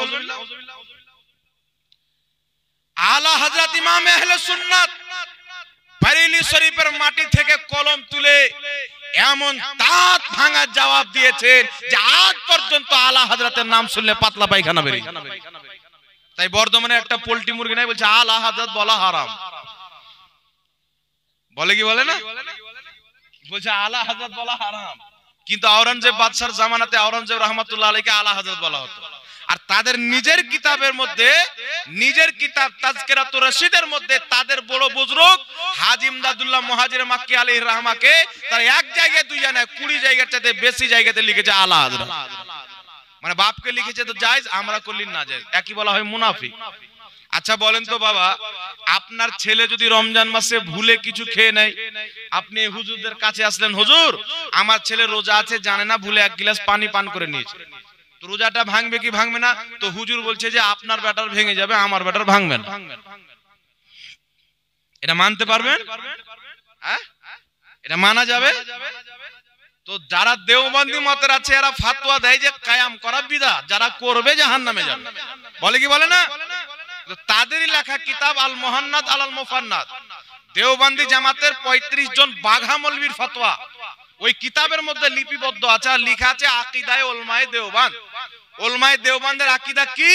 তো কিয়ামের ব্যাপারে ওই কিতাবের 71 নাম্বার পৃষ্ঠার মধ্যে লিখতেছে যে নবী পাক সাল্লাল্লাহু আলাইহি সাল্লামের ইজ্জতের জন্য, আজমাতের, জালালতের, শান ও শওকাতের খাতিরে কিয়াম করা, দাঁড়িয়ে সালাত ও সালাম পাঠ করা, এটাকে অস্বীকার করা ভুল, কারণ অসংখ্য ইমামগণ এটাকে মুস্তাহাসান উত্তম কাজ বলেছেন। জোরে বলতে হবে সুবহানাল্লাহ। তাহলে বলেন তো বাবা, ওনাদের 35 জন মৌলবী বলছেন এটাকে উত্তম কাজ, এটাকে অস্বীকার করা ভুল, আর এরা বলছে করলে জাহান্নামে যাবে, তাহলে তাদের ফাতোয়া অনুযায়ী তাদের বাপ দাদা কোথায় গেছে? জি, এটা তো এরকম হয়ে গেল না যে আমাদের মৌলবীর নাম আসবে রহমাতুল্লাহ আলাইহি, আপনাদের লানাতুল্লাহ আলাইহি। কেমন করেন? মানে আপনার বেটা রোজা অবস্থায় ভুলে খেললো, রোজা ভেঙে গেল, আর আমার বেটা খাচ্ছে তো ভাঙবে না। একে বলে মুনাফিকি ফতোয়া। কি বলে? জি। আর দেওবন্দ মাদ্রাসার যিনি প্রতিষ্ঠাতা কাসিম নানওতাবি সাহেবের পীর হাজী ইমদাদুল্লাহ মুহাজির মাক্কি নিজের কিতাব ফয়সলাহাত মাসআলার মধ্যে লিখছেন, আমি নিজেই প্রত্যেক বছর নিজের বাড়িতে মিলাদ দিই, আর মিলাদের শেষে নিজেই কিয়াম করি। বলেন সুবহানাল্লাহ। লাগান দেখি ফতোয়া, তখন চুচারা বাহানা করবে, এই জন্য করতেন, এই জন্য করতেন, ওই যেই জন্য করতেন আমরা ওই জন্য করি। বুঝতে পারছেন? ও যেই জন্য করতেন ওই জন্য আমরাও করি। ওকে তোমরা যেইভাবে জাহান্নাম থেকে বাঁচাইতে চাও আমাদেরকেও বাঁচিয়ে নাও, নাকি বলে? তো উনার বেলা জায়েজ বানিয়ে নাও ঘুরিয়ে ঘাড়িয়ে, আর আমাদের বেলা ঘুরিয়ে ঘাড়িয়ে না জায়েজ বানাও। এটা দোগলা ফতোয়া কোনো মৌলবি দিতে পারে না। যারা হক আলিম হবে একটাই ফতোয়া দিবে, অন্তরে যেটা থাকবে জবানে সেটা থাকবে। কারণ আমার নবী বলেছেন, যারা দুই মুখী ব্যক্তি, অন্তরে কিছু মুখে কিছু, এই রকম ব্যক্তি আল্লাহর দরবারে অপছন্দনীয় ব্যক্তি। বলেন সুবহানাল্লাহ। এইবার চলে আসেন বাবা, আর কয়েকটি মাসলা আপনাদের সম্মুখে উপস্থাপন করি। এই যে কায়ামের কথা চলে আসলো, একটু বলে দিই যে একটা মৌলবি বেরিয়েছে, বলছে আমার কাছে কায়াম করা হারাম। আর একটা বক্তব্য শুনলাম, ওই গাধা মৌলবীর বলছে যে ইয়া নবী সালাম আলাইকে আগে নাম পরে সালাম চলবে না। কেন? বলছে বুখারী শরীফের হাদিস আসসালামু কাবলাল কালাম, আগে কালাম, আগে সালাম, তারপরে কালাম। তো আগে নাম পরে সালাম চলবে না। কিন্তু একটা চিন্তার বিষয় যে হাদিসটা বুখারী শরীফে নাই। কেউ যদি দেখিয়ে দেয় যে বুখারী শরীফে আছে, যেই মৌলবী গাধা বলেছে ওই গাধাটাই যদি দেখিয়ে দেয়, তো আমি 5 লাখ টাকা পুরস্কার দেবো। বুখারীতে নাই, এই হাদিসটা হচ্ছে তিরমিজি শরীফে। তিরমিজি শরীফে ইমাম তিরমিজি লিখেছেন আসসালামু কাবলাল কালাম হাদা হাদিসুম মুনকার, আগে সালাম তারপরে কালাম, এই হাদিসটা সহিহ নয়, মুনকার হাদিস। জোরে বলেন সুবহানাল্লাহ। একটা সহিহ হাদিস আমি দিয়ে দিচ্ছি, শারফে মুস্তাফা কিতাবের মধ্যে হাদিস, হাদিসটি কি এবং তারিখে জুরজানের মধ্যে ইমাম জুরজানি হাদিসটিকে উল্লেখ করেছেন। হাদিসটি কি? আমার আপনার নবী সাল্লাল্লাহু তাআলা আলাইহি ওয়া আলিহি ওয়াসাল্লামের নিকটে মালকুল মউত এসেছেন, আসার পরে বলছেন ইয়া রাসূলুল্লাহ ইয়া হাবিবাল্লাহ, আল্লাহ পাক আমাকে পাঠিয়েছেন যেন আমি আপনার আত্মা কবজ করে নিয়ে যেতে পারি। কিন্তু আল্লাহ পাক বলেছেন ইসরাইল আগে গিয়ে আমার নবীর কাছে অনুমতি চাইবে, যদি আমার নবী অনুমতি দেয় আত্মা কবজ করবে, যদি অনুমতি না দেয় আত্মা কবজ করবে না। এমনি সময় জিবরিল আমিন অবতরণ করেছেন। জিবরিল আমিন আমার নবীর দরবারে সঙ্গে সঙ্গে নাজিল হয়ে বলছেন ইয়া মুহাম্মদ আলাইকাস সালাম। জোরে বলতে হবে সুবহানাল্লাহ, আর একটু জোরে বলতে হবে সুবহানাল্লাহ। জিবরিল আমিন বলছেন ইয়া মুহাম্মদ আলাইকাস সালাম। আমার নবী বলছেন না জিবরিল আগে নাম নিয়ে পরে সালাম করছো, তোমার ভুল হয়ে গেছে। বরং আমার নবী বলছেন ওয়া আলাইকুমুস সালাম। আমার নবী উত্তর দিয়ে প্রমাণ করে দিলেন কিয়ামতের সকাল পর্যন্ত যারা আগে ইয়া নবী বলবে পরে সালাম বলবে সুন্নাত জিবরিলের হবে। আগে ইয়া রাসূল বলে পরে সালাম করবে, জিবরিলের সুন্নাতে আমল হবে। আগে ইয়া হাবিব বলে পরে সালাম করবে, জিবরিলের সুন্নাতে আমল হবে। কিয়ামত পর্যন্ত যারা ইয়া নবী সালামু আলাইকা পাঠ করবে এটা অবৈধ হবে না, জিবরিলের হাদিস দ্বারা প্রমাণিত হবে। বলুন সুবহানাল্লাহ। একটা দলিল হলো হাদিস। এইবার চলে আসে 1150 বছর পূর্বে কমবেশ ইমাম বাইহাকি রাহমাতুল্লাহ আলাইহি হাদিসের কিতাব লিখেছেন দালাইলুন নবুয়াত। কিতাবটি লেবাননের ছাপ। আলহামদুলিল্লাহ আমার কাছে কিতাবটি আছে। এই কিতাবের 5তম খণ্ডের মধ্যে একটি হাদিস, একজন ব্যক্তি নবী পাক সাল্লাল্লাহু আলাইহি সাল্লামের দরবারে এসেছেন, সাহাবী। আসার পরে বলছেন ইয়া রাসূলুল্লাহ আলাইকাস সালাম। জোরে বলুন সুবহানাল্লাহ। আগে ইয়া রাসূলুল্লাহ পরে সালাম। শুধু তাই নয়, আজকের কালকের ফতোয়া না, কমবেশ 1250 বছর পূর্বের লেখা কিতাব আত-তানবিহুল গাফিলিন বিআহাদিসে সাইয়্যিদুল মুরসালিন, লেখকের নাম ইমাম সামারকান্দি রাহমাতুল্লাহ আলাইহি, যিনাকে সবাই মানে। আজ থেকে 1250 বছর পূর্বে নিজের এই কিতাব আত-তানবিহুল গাফিলিনের মধ্যে তাশাহুদের বয়ান করতে গিয়ে লিখছেন আসসালামু আলাইকা আইয়ুহান নবী, ইয়ানি ইয়া মুহাম্মদ আলাইকাস সালাম, অর্থাৎ ইয়া নবী সালামু আলাইকা। ইমাম সামারকান্দি 1250 বছর পূর্বে বলছে আমরা যে নামাজের মধ্যে পড়ি আসসালামু আলাইকা আইয়ুহান নবী, এটাই হলো ইয়া নবী সালামু আলাইকা। জোরে হবে না সুবহানাল্লাহ। তাহলে ফতোয়া 1250 বছর পূর্বের চলবে না আজকের গাঁজাখুরি ফতোয়া চলবে বাবা? আর জোরে বলেন না। আমার নবীর সামনে জিবরিল বলছেন ইয়া মুহাম্মদ আলাইকাস সালাম। আমার নবী বুঝলেন না আগে নাম দিয়ে পরে সালাম চলবে না। আর নবীর গুনহেগার উম্মত 1450 বছর পরে সে নবীর চাইতে বেশি দিন বুঝে গেল। একই বলে পরকাল হারানো, ইহকাল জোগানো, পরকাল হারানো, না কি বলেন বাংলাতে আপনারা? একই বলে। আমার নবী মুস্তাফা যেহেতু সমর্থন করেছেন কিয়ামতের সকাল পর্যন্ত শুধু বাংলাদেশ ভারত না সারা পৃথিবীর মৌলবি যদি দাড়ি টুপি ছেড়ে ফতোয়া দেয় ইয়া নবী বলে সালাম দেওয়া যাবে না, তাদের ফতোয়াকে লাথি মেরে দিতে হবে, মুহাম্মদ রাসূলুল্লাহর ফতোয়া মেনে নিতে হবে। জোরে বলেন সুবহানাল্লাহ। আর নবীর ফতোয়া যদি এক পাল্লাতে রাখেন আর সারা পৃথিবীর ফতোয়া যদি এক পাল্লাতে রাখেন, এই কার ফতোয়া ভারী? এই কার ফতোয়া ভারী বলেন? নবী মুস্তাফার ফতোয়া ভারী হবে। কেন জানেন? আমার নবীর মতন আলিম কেউ কিয়ামত পর্যন্ত হতে পারে না। একটু জোরে বলেন না সুবহানাল্লাহ। আর কিয়ামত তো কিয়ামত, আমার নবীর মতন আলিম পূর্বে হয়নি। শুনেন, আমার আপনার নবী পবিত্র মেরাজের রাত্রে রওনা দিয়েছেন মসজিদে আকসা। কোথায় রওনা দিয়েছেন? জোরে বলেন। মসজিদে আকসা রাসূল করিম যাচ্ছেন, সমস্ত নবী উপস্থিত আছেন। আমার আপনার নবীর অপেক্ষায় নামাজ পড়ানোর যখন বাড়ি আসলো, নামাজ পড়ানোর নাম্বার যখন আসে, ইসলামের নিয়ম কি উলামায়ে কেরাম আছেন জিজ্ঞাসা করবেন। শরীয়তের নিয়ম হচ্ছে যেই ব্যক্তি সবচাইতে বেশি শুদ্ধ করে কোরআন তেলাওয়াত করতে জানে, কিরাত করতে জানে, ইমামের হকদার হবে ওই ব্যক্তি। সুবহানাল্লাহ হবে না? যেই ব্যক্তি সুন্দরভাবে কিরাত করতে জানে, নামাজের মাসলা মাসাইলের ব্যাপারে বেশি জ্ঞান রাখে, ওই ব্যক্তি ইমামতি করবে। তারপর দেখতে হবে যেই ব্যক্তি বুজুর্গ বেশি, তারপর দেখতে হবে যেই ব্যক্তি দেখতে বেশি সুন্দর, তারপর দেখতে হবে যেই ব্যক্তির পোশাক বেশি সুন্দর। কিন্তু বিরাদর ইসলাম, আজকে মিরাজের রাত্রিতে নবী পাক সাল্লাল্লাহু আলাইহি সাল্লাম মসজিদে আকসাতে ফিলিস্তিনের সরজমিনে বসে আছেন। আর নামাজ পড়ার হুকুম কাকে হচ্ছে? যখন ইলমের কথা বলবেন, আল্লাহু আকবার কবিরা, আল্লাহ বলছেন আমি আদম আলাইহিস সালামকে সমস্ত সৃষ্টির নাম শিখিয়ে দিয়েছি, ইলম দান করে দিয়েছি। তাহলে আদম আলাইহিস সালাম এত বড় আলিম হওয়ার পর আজকে বসে আছেন, অনুমতি পাচ্ছেন না। যদি কিরাতের কথা বলেন, দাউদ আলাইহিস সালাম যখন আসমানি কিতাব তেলাওয়াত করতেন, চারিন্দ পারিন্দ পশু পাখি সব কাতার লাগিয়ে শুনতে আরম্ভ করত, সমুদ্র ঢেউ বন্ধ হয়ে যেত, এত সুন্দর কিরাত ছিল। তিনি অনুমতি পাচ্ছেন না। যদি চেহারার কথা বলেন, মিশরের মাটিতে ইউসুফ নবীকে দেখে ওই জামানার মহিলারা আঙ্গুলের আঙ্গুল কেটে ফেলে দিয়েছিল, জানতে পারেনি এত সুন্দর চেহারাওয়ালা বসে আছেন, অনুমতি দেওয়া হয় না। ওই জমিনে যদি বুজরুগ দেখতে চান, ইব্রাহিম আলাইহিস সালামের মতন বুজরুগ পয়গম্বর আছেন, তিনাকে অনুমতি দেওয়া হয় না। এক থেকে এক পয়গম্বর, সবাই লাজবাব, সবাই অতুলনীয়, সবাই আমাদের মাথার তাজ, কিন্তু অনুমতি কেউ পায় না। যখন নামাজ পড়ার অনুমতি দেওয়ার বাড়ি আছে, একমাত্র মা আমিনার লাল আব্দুল্লাহর নয়ন তারা সুন্নিদের নবী নবী মুহাম্মদ রাসূলুল্লাহ পাচ্ছে। বলেন সুবহানাল্লাহ। আমাদের নবী অনুমতি পাচ্ছেন, কারণ যদি ইউসুফ আলাইহিস সালামের চেহারাকে দেখে মহিলারা আঙ্গুল কেটে থাকে, তো আমার আপনার নবীর চেহারাকে দেখে আরবের যুবকরা নিজের গর্দান কাটিয়ে দিয়েছেন। জোরে বলেন সুবহানাল্লাহ। তাই আলা হযরত বলছেন, হুসনে ইউসুফ पे कटी मिस्र में उंगलियां, सर कटाते हैं तेरे नाम पे मर्दाने अरब।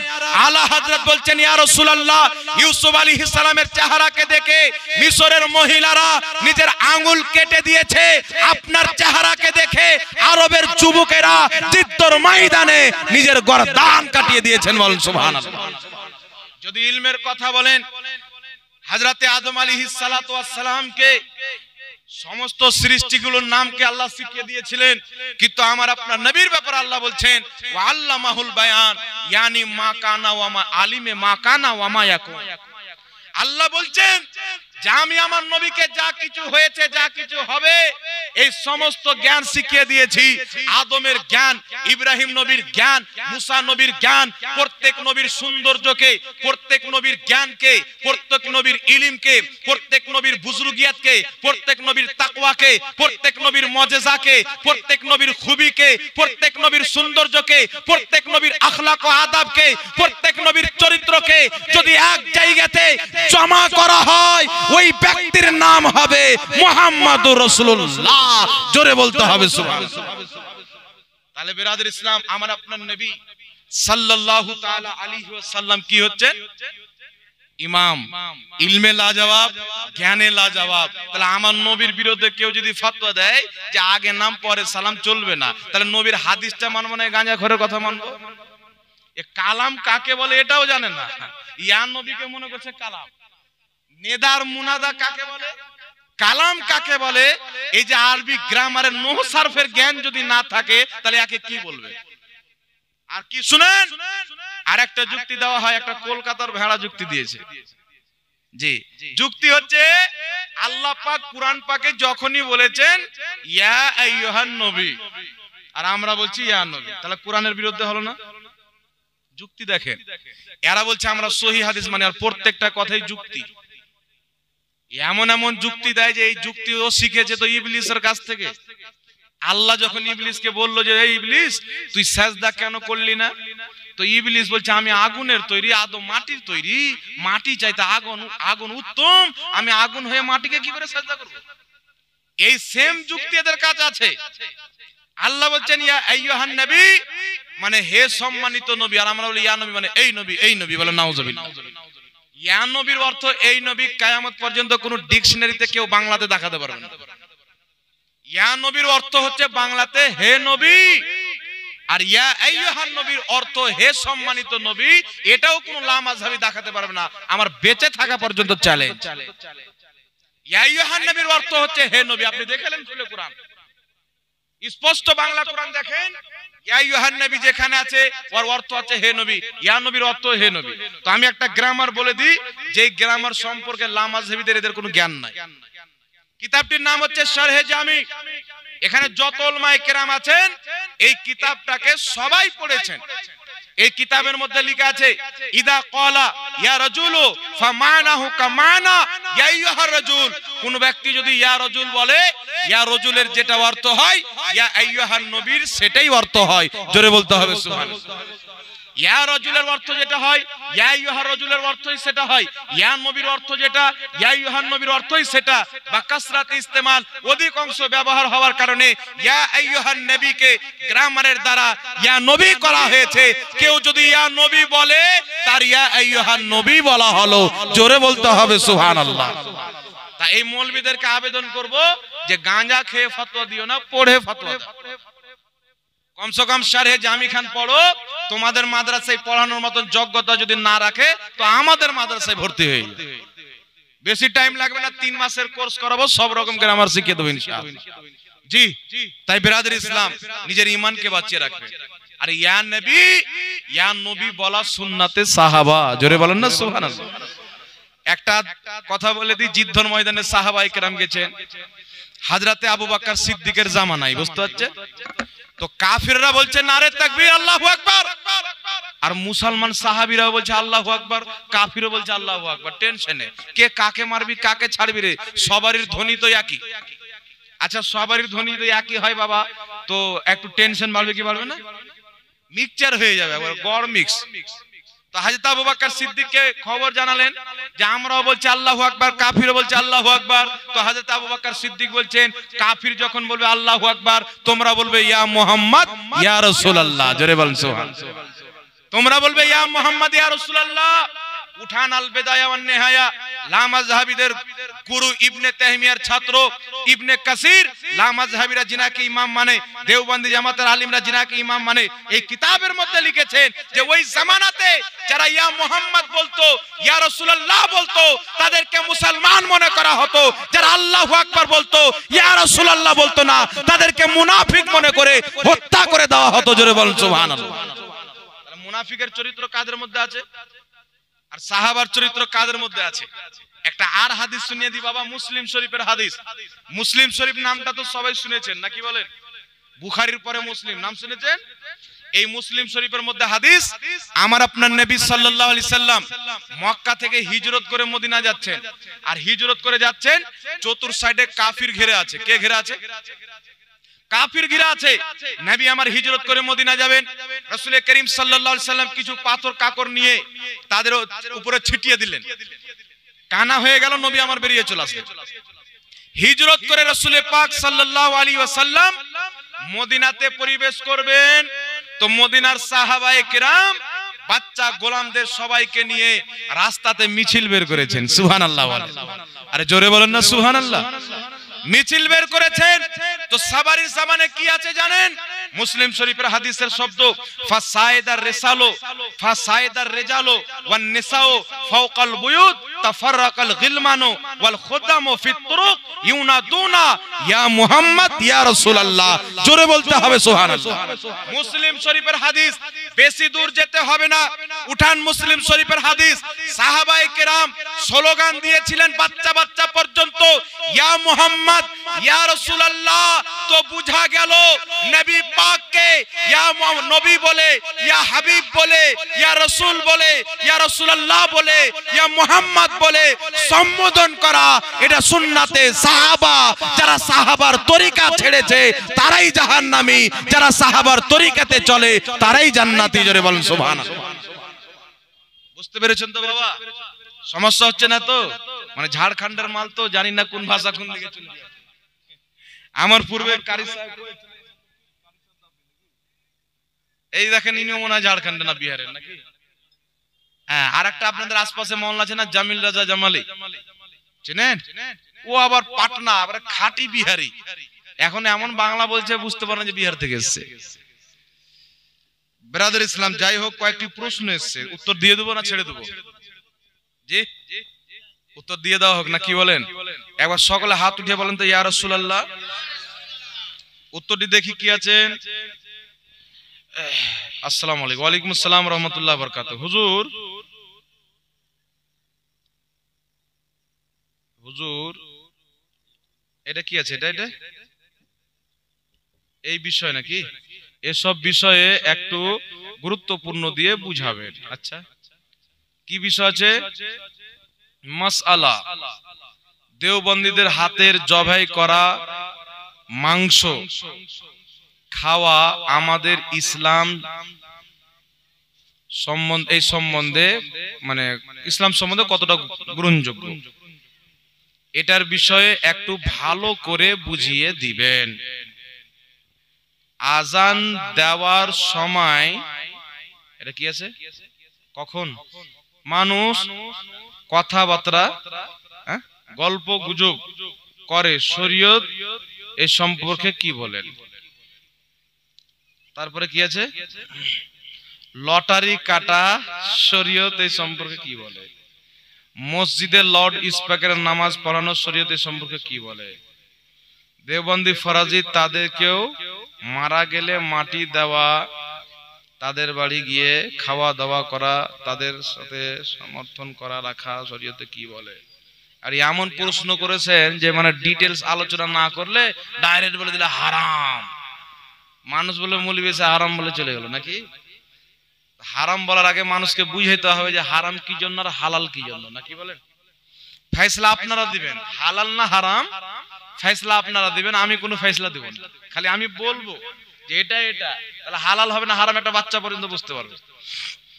সর্বপ্রথম যে প্রশ্নটা করা হয়েছে যে দেওবন্দীদের হাতের জবাই করা মাংস খাওয়া যাবে কি যাবে না। আচ্ছা, আপনারা বলেন তো, কোন ব্যক্তি যদি বলে যে শয়তানের জ্ঞান বেশি, এটা কুরআনের অকট্ট দলিল দ্বারা প্রমাণিত, নবীর জ্ঞান যে বেশি এর কোনো দলিল নাই, অথচ শয়তানের জ্ঞান বেশি এটা মানা ঈমান, নবীর জ্ঞানকে যদি বেশি মানে এটা মানা শিরক। তাহলে এই ধরনের কেউ যদি আকীদা রাখে, তাহলে বলেন তো এই আকীদা সমর্থন করা যাবে? একটু জোরে বলেন, সমর্থন করা যাবে? আর একটা আকীদা বলি, কোন ব্যক্তি যদি বলে যে আল্লাহ মিথ্যা বলতে পারে, কেমন লাগলো শুনে? জিন্দেগিতে শুনেছেন? কেউ যদি বলে বা কিতাবে লেখে আল্লাহ মিথ্যা কথা বলতে পারে, এই আকীদাটা মুসলমানদের না কাফিরদের আকীদা হতে পারে? স্পষ্ট বলেন, কোন মুসলমান এটা বিশ্বাস করতে পারে? দ্বিতীয়, কেউ যদি বলে যে আমাদের নবীর পরে যদি কোনো নতুন নবী জন্ম নিয়ে নেয়, তাহলে আমাদের নবীর শেষ নবী হওয়াতে কোনো ব্যাঘাত ঘটবে না, এটা ইসলামী আকীদা না ইসলাম বিরোধী আকীদা? আমাদের নবীর পরে নতুন নবী জন্ম নিলে আমাদের নবীর শেষ নবী হওয়াতে ব্যাঘাত ঘটবে না? ঘটবে কি ঘটবে না? আরে কুরআন মিথ্যা হবে কি হবে না? হাদিস মিথ্যা হবে কি হবে না? কুরআন মিথ্যা হলে আল্লাহর উপরে মিথ্যা লাজিম আসবে, আর হাদিস মিথ্যা হলে রাসূলের উপরে মিথ্যা লাজিম আসবে। কি বলেন? না আল্লাহ মিথ্যা, না কুরআন মিথ্যা, না রাসূল মিথ্যা, না হাদিস মিথ্যা। যে বলবে নবীর পরে নবী আসতে পারে, জন্ম নিলে আমাদের নবীর শেষ নবী হতে ব্যাঘাত ঘটবে না, ও মিথ্যা। ঠিক না? এইবার চলে আসেন, কেউ যদি বলে যে আমাদের নবীকে যতটুকু ইলমে গায়ব আছে, গায়বের খবর যতটুকু নবী রাখে, এতটুকু ইলমের গায়বের খবর প্রত্যেক জানোয়ার, প্রত্যেক পশু, প্রত্যেক পাগল, প্রত্যেক বাচ্চা এনি থার্ড পার্সেন্টও জানে, তাহলে আবার ইমান থাকবে? জি ইমান থাকবে। এইবার শুনেন, আমাদের নবীর পরে যদি নতুন নবী জন্ম নিয়ে নেয়, ধ্যান দিয়ে শুনবেন বাবা, তবুও আমাদের নবীর শেষ নবী হওয়াতে ব্যাঘাত ঘটবে না। কুরআন বলছে ঘটবে খাতেমুন নবিয়িন, আমার নবীর পরে কোনো নবী আসবে না, শেষ নবী। নবী বলছেন আমার পরে যদি কেউ নবী হতো তো ওমর হতো, লা নবিয়া বাদি, কিন্তু আমার পরে কোনো নবী নাই। তো কেউ যদি বলেন নবীর পরেও নবী জন্ম নিয়ে নিলে আমাদের নবীর শেষ নবী হতে ব্যাঘাত ঘটবে না, এটা কুফরি আকীদা। আর এই আকীদা বলেছেন দেওবন্দ মাদ্রাসার প্রতিষ্ঠাতা কাসিম নানতী সাহেব নিজের কিতাব তাহজিরুন নাসের মধ্যে লিখেছেন। তারপরে আল্লাহ মিথ্যা বলতে পারে কিন্তু বলে না, তাই মানে পারে বলাটাই তো কুফরি। আল্লাহর জন্য কিছু জিনিস আছে মহল, মিথ্যা বলা আল্লাহর জন্য মহল হতেই পারে না, অসম্ভব চাইতেও মানে অসম্ভব কোন রকম সম্ভব হয়ে যায়, যেটা মানে হতেই পারে না, ধারণাই করা যেতে পারে না, ওটাকে বলা হয় মহল।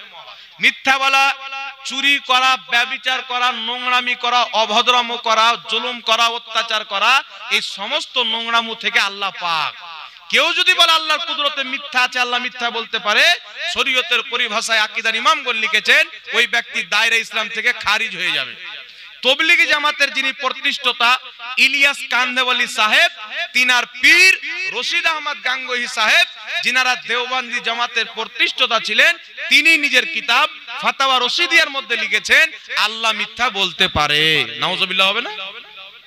এইবার চলে আসেন আশরাফ আলী থানভী সাহেব, এই জামাতের মুজাদ্দিদ, তিনি হিফজুল ইমানের মধ্যে লিখেছে যদি নবীকে কিছু ইলমে গায়ব থাকে, এতে নবী পাকের কি বিশ্ববিস্তা কি বিশেষতা আছে, এই রকম ইলমে গায়ব যেরকম নবীকে আছে প্রত্যেক বাচ্চাকেও আছে, পাগলকেও আছে, জীবজন্তুকেও আছে। বলো নাউজুবিল্লাহ।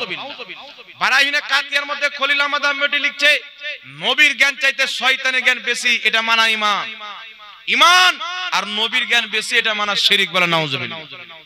এইবার চলে আসেন দেওবন্দি জগতের যাকে বড় বুজরুগ মানা হয় ইসমাইল দেহলভী সাহেব, নিজের কিতাব তাকওয়াতুল ঈমানের মধ্যে লিখছেন নবী মরে মাটির সাথে মিশে গেছে। সেই কিতাবে লিখছেন নবীর সম্মান বড় ভাইয়ের মতো করতে হবে। সেই কিতাবে লিখছে আল্লাহ ছাড়া কাউকে মানা চলবে না। একই ইসমাইল দেহলভী নিজের কিতাব সিরাতে মুস্তাকিম 148 পৃষ্ঠার মধ্যে লিখছেন যে আমাদের নামাজের মধ্যে গরু ছাগলের শরণ আছে, গাধার শরণ আসলে নামাজ হয়ে যাবে, নবীর শরণ আসলে নামাজ হবে না, শিরক হবে। জোরে বলেন না নাউজুবিল্লাহ। এই ধরনের যারা আকীদা মানে তাদেরকে আমরা মুসলমান মানি? মানা যাবে? এই কারণে উলামায়ে আরব আজম কাসিম নানতী, রশিদ আহমদ গাঙ্গোহী, খলিল আহমদ আম্বেঠি, আশরাফ আলী থানভী, ইনারা 4 জনের উপরে কুফরের ফতোয়া দিয়েছেন। আল্লাহ রাসূলের গুস্তাখি করার জন্য এরাকে কাফির ও মুরতাদ বলেছেন এবং বলেছেন যে মান শাক্কা ফি কুফরিহি ওয়া আদাবিহি ফাকাদ কাফার। ইনাদের কাফির ও মুরতাদ হওয়াতে এদের কুফরি আকীদাগুলিকে জানার পর, বুঝার পর যারা এদেরকে মুসলমান মনে করে, নিজের আকাবির মনে করে, নিজের বুজরুগ মনে করে চলবে, তাদেরও এই লিস্টে এই ফতোয়াতে নাম আসবে। বলে নাউজুবিল্লাহ। তার কারণে এগুলো হচ্ছে বদ আকীদা, মানে খারাপ আকীদা। কি আকীদা বাবা? বদ আকীদা। আল্লাহ মিথ্যা বলতে পারে, এটা আকীদা ভালো না খারাপ? নবীর পরে নবী জন্ম নিতে পারে, আকীদা ভালো না খারাপ? নবীর জ্ঞান চাইতে শয়তানের জ্ঞান বেশি, আকীদা ভালো না খারাপ? জোরে বলেন আকীদা ভালো না খারাপ? নবীর শরণ আসলে নামাজ হবে না, আকীদা ভালো না খারাপ? নামাজের মধ্যে নবীর শরণ আসলে নামাজ হবে না, গরু শরণ আসলে হবে, আকীদাটা ভালো না খারাপ? নবীর সম্মান বড় ভাইয়ের মতো করতে হবে, আকীদাটা ভালো না খারাপ? নবী মরে মাটির সাথে মিশে গেছে, আকীদাটা ভালো না খারাপ? আল্লাহ মিথ্যা বলতে পারে, আকীদা ভালো না খারাপ? এগুলো সব হচ্ছে বদ আকীদা। আর বদ আকীদার ব্যাপারে হাদিস শরীফে এসেছেন ওয়ালা তুজালিসুহুম ওয়ালা তুআকিলুহুম ওয়ালা তুশারিবুহুম ওয়ালা তুনাকিহুম। স্পষ্ট ভাষায় হাদিসে রাসূল পাক বলে দিয়েছেন যারা বদ আকীদা, খারাপ আকীদা পোষণকারী, তাদের সাথে উঠা বসা, খাওয়া দাওয়া সব হারাম। জোরে বলতে হবে সুবহানাল্লাহ। আর একটু জোরে হবে না সুবহানাল্লাহ? আজকে যদি আপনি বলেন ওরাও তো মুসলমান, সবাই তো মুসলমান, মানে কিছু বের মৌলবি আছে এরকম সুলা করলি বলছে সবাই তো নামাজের কথা বলে, মাদ্রাসায় কোরআন হাদিসই পড়ায়, সবাই তো মুসলমান, তাহলে সবাই মুসলমান তো আমার নবী জানতেন না? আমার নবী কেন বললেন 72 ফিরকা জাহান্নামী, একটা জান্নাতি? এর মানে স্পষ্ট হয়ে গেল যে 72 জাহান্নামী ফিরকার আকীদা খারাপ হওয়ার কারণে জাহান্নামে যাবে, একটি জান্নাতি ফিরকা সুন্নি সহিউল আকীদা সঠিক হওয়ার কারণে জান্নাতে যাবে। জোরে বল সুবহানাল্লাহ। এবার জান্নাতি আর জাহান্নামী সবাই তো ঠিক আছে, তাহলে আল্লাহর কোরআন বলেন, কোরআন ফয়সালা করে দিয়েছেন লা ইয়াস্তাবি আসহাবুন নারি ওয়া আসহাবুল জান্নাহ। আল্লাহর কোরআন বলছেন জান্নাতি আর জাহান্নামী কোনদিন বরাবর হতে পারে না। কেউ যদি এদেরকে বরাবর বলে মুসলমান হতে পারে না। জোরে বলতে হবে সুবহানাল্লাহ। তার কারণে বিরাদর ইসলাম একটি ছোট্ট হাদিস শুনিয়ে দিচ্ছি। হযরতে আবু উবাইদা বিন জাররা রাদিয়াল্লাহু তাআলা আনহু, এই হাদিসটা প্রত্যেক জায়গাতে শোনানোর আমি চেষ্টা করি, কারণ এই হাদিসটা শুনলে নবী পাকের মহব্বত অন্তরের মধ্যে একেবারে জমে যায়। হযরতে আবু উবাইদা বিন জাররা জিদ্দর ময়দানে গিয়েছেন, নবীর সাহাবী, নবী পাকের পক্ষে সাহাবীর দলে গিয়েছেন, আর তিনার বাপ জাররা কাফিরদের পক্ষে নবীর দুশমন হয়ে এসেছেন। যুদ্ধ চলতে আছে, লড়াই চলতে আছে, জিহাদ চলতে আছে। হযরতে আবু উবাইদা চেয়ে দেখছেন তিনার বাপ জাররার সামনে যেই সাহাবী যায় শহীদ হয়ে যায়, কারণ ওই জামানার আবু উবাইদার পিতা জাররা বহুত বড় পেহলমান ছিল, যুদ্ধ করতে খুব ভালোভাবে জানতেন। হযরতে আবু উবাইদা দেখছেন আমার বাপ তো সাহাবাকে শহীদ করছেন, দৌড় দিয়ে নবীর দরবারে গিয়ে বলছেন ইয়া রাসূলুল্লাহ, ইয়া হাবিবাল্লাহ, আমার পিতা জাররার মোকাবেলা এখানে কেউ করতে পারবে না, একমাত্র আমি করতে পারি, কারণ আমি যুদ্ধ করতে শিখেছি, আমার বাপের কাছ থেকে তলোয়ার চালাতে শিখেছি, আমার বাপের কাছ থেকে কেমন ভাবে তলোয়ার চালাতে হবে আমি জানি, আমার বাপকে কেমন ভাবে রুখতে হবে আমি জানি। ইয়া রাসূলুল্লাহ, ইয়া হাবিবাল্লাহ, আপনি অনুমতি দেন আমি আমার বাপের মোকাবেলাতে গিয়ে আমার বাপকে যেন হত্যা করে দিই, বাপের মোকাবেলা করি। রাসূল পাক বলছেন আবু উবাইদা বিন জাররা, তুমি তোমার বাপের মোকাবেলাতে যেও না, কারণ তুমি যদি তোমার বাপের মোকাবেলাতে যাও মক্কার কাফিররা বলবে, আরবের মুনাফিকরা বলবে মুহাম্মদ এমন একটি দিন নিয়েছে বাপ বেটাতে জিহাদ করায়, বাপ বেটাতে লড়ালড়ি করায়, বাপ বেটাতে মারামারি করায়। তাই হযরতে আবু উবাইদা বিন জাররাকে আমার নবী নিষেধ করে দিলেন। হযরতে আবু উবাইদা লড়াই করতে আছেন, অন্য কাফিরদের সাথে যুদ্ধ করতে আছেন, আবার চেয়ে দেখছেন তিনার বাপ জাররা বড় বড় সাহাবীকে শহীদ করতে আছেন। হযরতে আবু উবাইদা সহ্য না করতে পেরে ঝাঁপিয়ে বাপের মোকাবেলাতে পড়ে গেল, লড়াই করতে করতে নিজের বাপকে হত্যা করে ফেললেন। হযরতে আবু উবাইদার হাতে তিনার বাপ যখন হত্যা হয়ে যায়, নিজের দুইটি হাঁটুকে জমিনে ফেলে চিৎকার মেরে কান্না করতেছেন। সাহাবা এসে বলছেন আবু উবাইদা কেন কান্না করছো, তোমার বাপকে হত্যা করেছো তাই? হযরতে আবু উবাইদা বলছেন না, আমি আমার বাপকে মেরেছি এই জন্য কান্না করি না, আমার নবী আমার বাপের মোকাবেলাতে যেতে নিষেধ করেছিলেন, আমি সহ্য না করতে পেরে বাপের মোকাবেলাতে গিয়ে বাবাকে হত্যা করেছি। এখন জানি না আমার নবী যদি আমার প্রতি নারাজ হয়ে যায় আমার দুনিয়া বরবাদ হয়ে যাবে, আখিরাত বরবাদ হয়ে যাবে। সাহাবী বলছেন উবাইদা চিন্তা করতে হবে না, চলো মুস্তাফার দরবারে, মুস্তাফার দরবারে প্রত্যেক জিনিসের সমাধান আছে। জোরে বলতে হবে সুবহানাল্লাহ। হযরতে আবু উবাইদা বিন জাররা নিজের মাথার পাগড়িকে খুলে গলাতে ঝুলিয়ে মুজরিম সেজে রাসূলুল্লাহর দরবারে রওনা দিয়েছেন। চলতে চলতে দেখছেন রাসূলের পাকের নিকটে পৌঁছে বলছেন ইয়া রাসূলুল্লাহ, ইয়া হাবিবাল্লাহ, আপনি নিষেধ করেছিলেন আমার বাপ জাররার মোকাবেলায় যেতে, আমার বাপের সামনে লড়াই করতে, আপনি বারণ করেছিলেন, কিন্তু ইয়া রাসূলুল্লাহ আমি যদি না যেতাম আমার বাপ অনেক সাহাবাকে খতম করে দিত, শহীদ করে দিত, আমি ছাড়া কেউ আমার বাপের তলোয়ারের ওয়ারকে রুখতে পারতো না, যুদ্ধ করতে পারতো না। ইয়া রাসূলুল্লাহ আমি সহ্য না করতে পেরে আপনার দুশমন মনে করে, খোদার দুশমন মনে করে আমার বাপকে হত্যা করেছি, আপনার কথা রাখতে পারিনি। এখন আমার উপরে শরীয়তে কি ফয়সালা হবে? মা আমিনার লাল, মদিনার তাজদার নবী মুস্তাফা বলেছিলেন আবু উবাইদা তুমি তোমার বাপকে নবীর মহব্বতে হত্যা করেছো, খোদার মহব্বতে হত্যা করেছো, তোমার প্রতি আল্লাহও রাজি, আল্লাহর নবী মুস্তাফাও রাজি। নারে তাকবীর, নারে তাকবীর, নারে রিসালাত, উলমা আহলে সুন্নাত, মাসলাকে আলা হযরত, নারে তাকবীর, নারে রিসালাত। আজকে যেই নবী বলছেন পিতামাতার চেহারার দিকে কোন সন্তান যদি মোহাব্বতের সহিত একটিবার তাকায় আল্লাহ একটা কবুল হজের সওয়াব দিবে, কেউ যদি দুইবার তাকায় দুটি কবুল হজের সওয়াব দিবে, কেউ যদি মা বাপের চেহারার দিকে তিনবার তাকায় তিনটি কবুল হজের সওয়াব দেওয়া হবে। যেই পিতামাতার ব্যাপারে আল্লাহ কুরআন পাকে বলছেন ওয়ালা তাকুল্লাহুমা উফ, মা বাপকে উফ পর্যন্ত কষ্ট দিও না। যেই পিতামাতার ব্যাপারে আল্লাহর কুরআন বলছে মা বাপের প্রতি ইহসান করো, যেই পিতামাতার ব্যাপারে রাসূল পাক বলছেন মা বাপের খিদমত করো। জান্নাত মায়ের কদমে, জান্নাত বাপের ছায়ার তলে। এই পৃথিবীর মানুষ যেই পিতার চেহারা দেখলে সওয়াব পাওয়া যায়, যেই পিতার চেহারা দেখা ইবাদত। আজকে আবু ওবেইদা সাহাবী রাসূল নিজের পিতাকে হত্যা করেছেন, নবী বলছেন আল্লাহও রাজি রাসূলুল্লাহও রাজি। এটা কি করে হতে পারে? এই জন্য হতে পারে মুস্তাফা বলছেন পিতা মাতা যদি আল্লাহ আল্লাহ রাসূলের वफादार হয় তার চেহারাতে তাকালে ইবাদত হয়, আর পিতা যদি মুস্তাফার গাদ্দার হয় তার গর্দান মেরে দিলে ইবাদতের নেকি পাওয়া যায়। তাহলে বুঝা গেল পিতা পিতা থাকতে পারে যদি মুস্তাফার वफादार থাকবে। একটু জোরে বলতে হবে।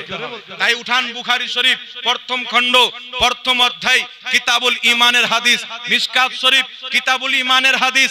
রাসূল পাক বলছেন লা ইউমিনু আহাদুকুম হাত্তা আকুনা আহাব্বা ইলাইহি মিন ওয়ালিদিহি ওয়া ওয়ালাদিহি ওয়ান নাসি আজমাইন। রাসূল পাক বলছেন অতক্ষণ পর্যন্ত তোমাদের মধ্যে কোনো ব্যক্তি ঈমানদার হতে পারে না যতক্ষণ পর্যন্ত নিজের বাপ চাইতে বেশি, মা চাইতে বেশি, ছেলে চাইতে বেশি, মেয়ে চাইতে বেশি, ওয়ান নাসি আজমাইন আল্লাহর সৃষ্টিতে সব চাইতে বেশি আমি মুস্তাফাকে না মোহাব্বত করবে লা ইউমিনু মুসলমান হবে না। তাই বরেলির সরতাজ হুজুর তাজুস শরিয়া বলছেন নবী से जो हो बेगाना उसे दिल से जुदा कर दे, नबी से जो हो बेगाना उसे दिल से जुदा कर दे, पेदर मादर बिरादर मालो जा सब कुछ नबी पर फिदा कर दे। আর একটু জোরে হবে না সুবহানাল্লাহ। তাই বরেলি শরীফ থেকে মানুষকে নবীর ইশক শেখানো হয়েছে, আদব শেখানো হয়েছে, মোহাব্বত শেখানো হয়েছে। বিরাদর ইসলাম, তার কারণে আপন পিতামাতা আল্লাহ কুরআন পাকে বলেছে হে ইমানদার তোমাদের বাপ তোমাদের আপন ভাই যদি ঈমান আনার পরে, কি আনার পরে? ঈমান আনার পরে যদি কুফরিকে পছন্দ করে, আল্লাহ আল্লাহ রাসূলের তাওহীনকে পছন্দ করে, গুস্তাখিকে পছন্দ করে, আল্লাহ বলছেন লা তাত্তাখিযু, তাদের সাথে তোমাদের কোনো আপোষ নাই। জোরে বলেন না সুবহানাল্লাহ। আপন বাপের সাথে আপোষ নাই তো তুই ফের কে গারদুল্লাহ না কি বলেন? রাসূলুল্লাহর বিরুদ্ধে বাবা গেলেও কোনো আপোষ নাই, আপন সন্তান গেলে আপোষ নাই। আল্লাহর কুরআন বলছে তো আপনি আমি কি? अरे एक पक्के ईमान रखते होवे जो नबी का नहीं वो हमारा नहीं, जो नबी का नहीं वो खुदा का नहीं, जो नबी का नहीं वो किसी का नहीं। बोल सुभान अल्लाह।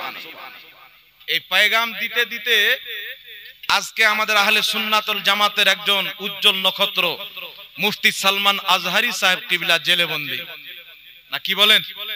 এটা একটা ভাগ্যের ব্যাপার যে রাসূলুল্লাহর ইজ্জতের খাতিরে তিনি জেলে গিয়েছেন। কিয়ামতের ময়দানে বলবে আল্লাহ তোমার নবীর দ্বীনের খাতিরে, মুহাব্বতের খাতিরে, ইজ্জত আজমতের খাতিরে আমি সালমান আজহারি জেল খেটেছি। জোরে বলেন সুবহানাল্লাহ। তাহলে বলেন তো বাবা এর চাইতে আর সৌভাগ্য হতে পারে? জি, নবীর পক্ষে কথা বলার কারণে, ইসলামের পক্ষে কথা বলার কারণে, আল্লাহর পক্ষে কথা বলার কারণে কেউ যদি ফাঁসিতে ঝুলিয়ে দেয়। রিসেন্টলি কিছুদিনকার ঘটনা মোবাইলে সার্চ করেন, পাকিস্তানে একজন সালমান তাসির নবীকে গালি দিয়েছিল, একটা মহিলা তাকে সাপোর্ট করেছিল, তার বডিগার্ড মুমতাজ কাদরি তাকে কয়েকটি গুলি মেরে জান থেকে মেরে দিয়েছিল। তো তাকে ফাঁসির সাজা হলো। তো মুমতাজ কাদরি একটুকু দুঃখ করেনি, কারণ তার ফাঁসির পূর্বে নবী মুস্তাফা স্বপ্নতে এসে বলেছিল মুমতাজ তুমি আমার গুস্তাখকে নিস্ত নাবুদ করেছো, আমি কবরে এসো তোমার অপেক্ষা করতেছি। জোরে বলেন সুবহানাল্লাহ। আমি কবরে তোমার অপেক্ষা করছি। নবী পাককে যারা অন্তর থেকে ভালোবাসে, রাসূলের পাককে যারা ঈমান থেকে ভালোবাসে, আজকে কবরে যখন যাবেন এই কারণে মুসলমান নিজের সন্তানকে বেশি করে নবীর মিলাদ পালন করান, নবীর দুরূদ শিখান, নবীর কিয়াম শিখান, নবীর সালাম শিখান, নবীর মুহাব্বতের কথা বলেন। আজকে যদি আপনার সন্তানকে বলেন নবী আমাদের মতন মানুষ ছিলেন, আপনার সন্তানে নবীর মহব্বত বসবে না। আজকে যদি বলেন আপনার সন্তানকে নবী পিঠ পিছনের খবর জানতো না, আপনার সন্তান মানুষ হবে না, নবীর মহব্বত তার অন্তরে যাবে না। আজকে যদি বলেন মুস্তাফা ভুল করেছেন, আপনার সন্তানের অন্তরে নবীর মহব্বত বসবে না।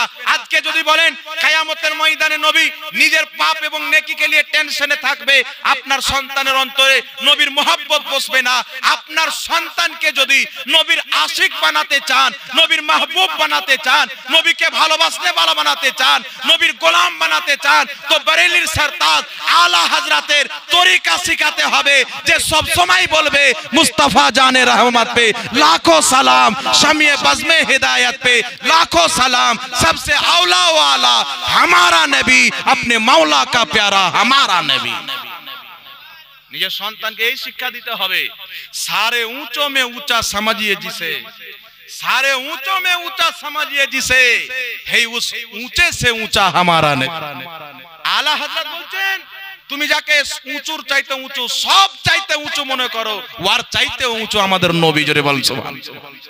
सारे अच्छों में अच्छा समझिए जिसे, है उस अच्छे से अच्छा हमारा नबी।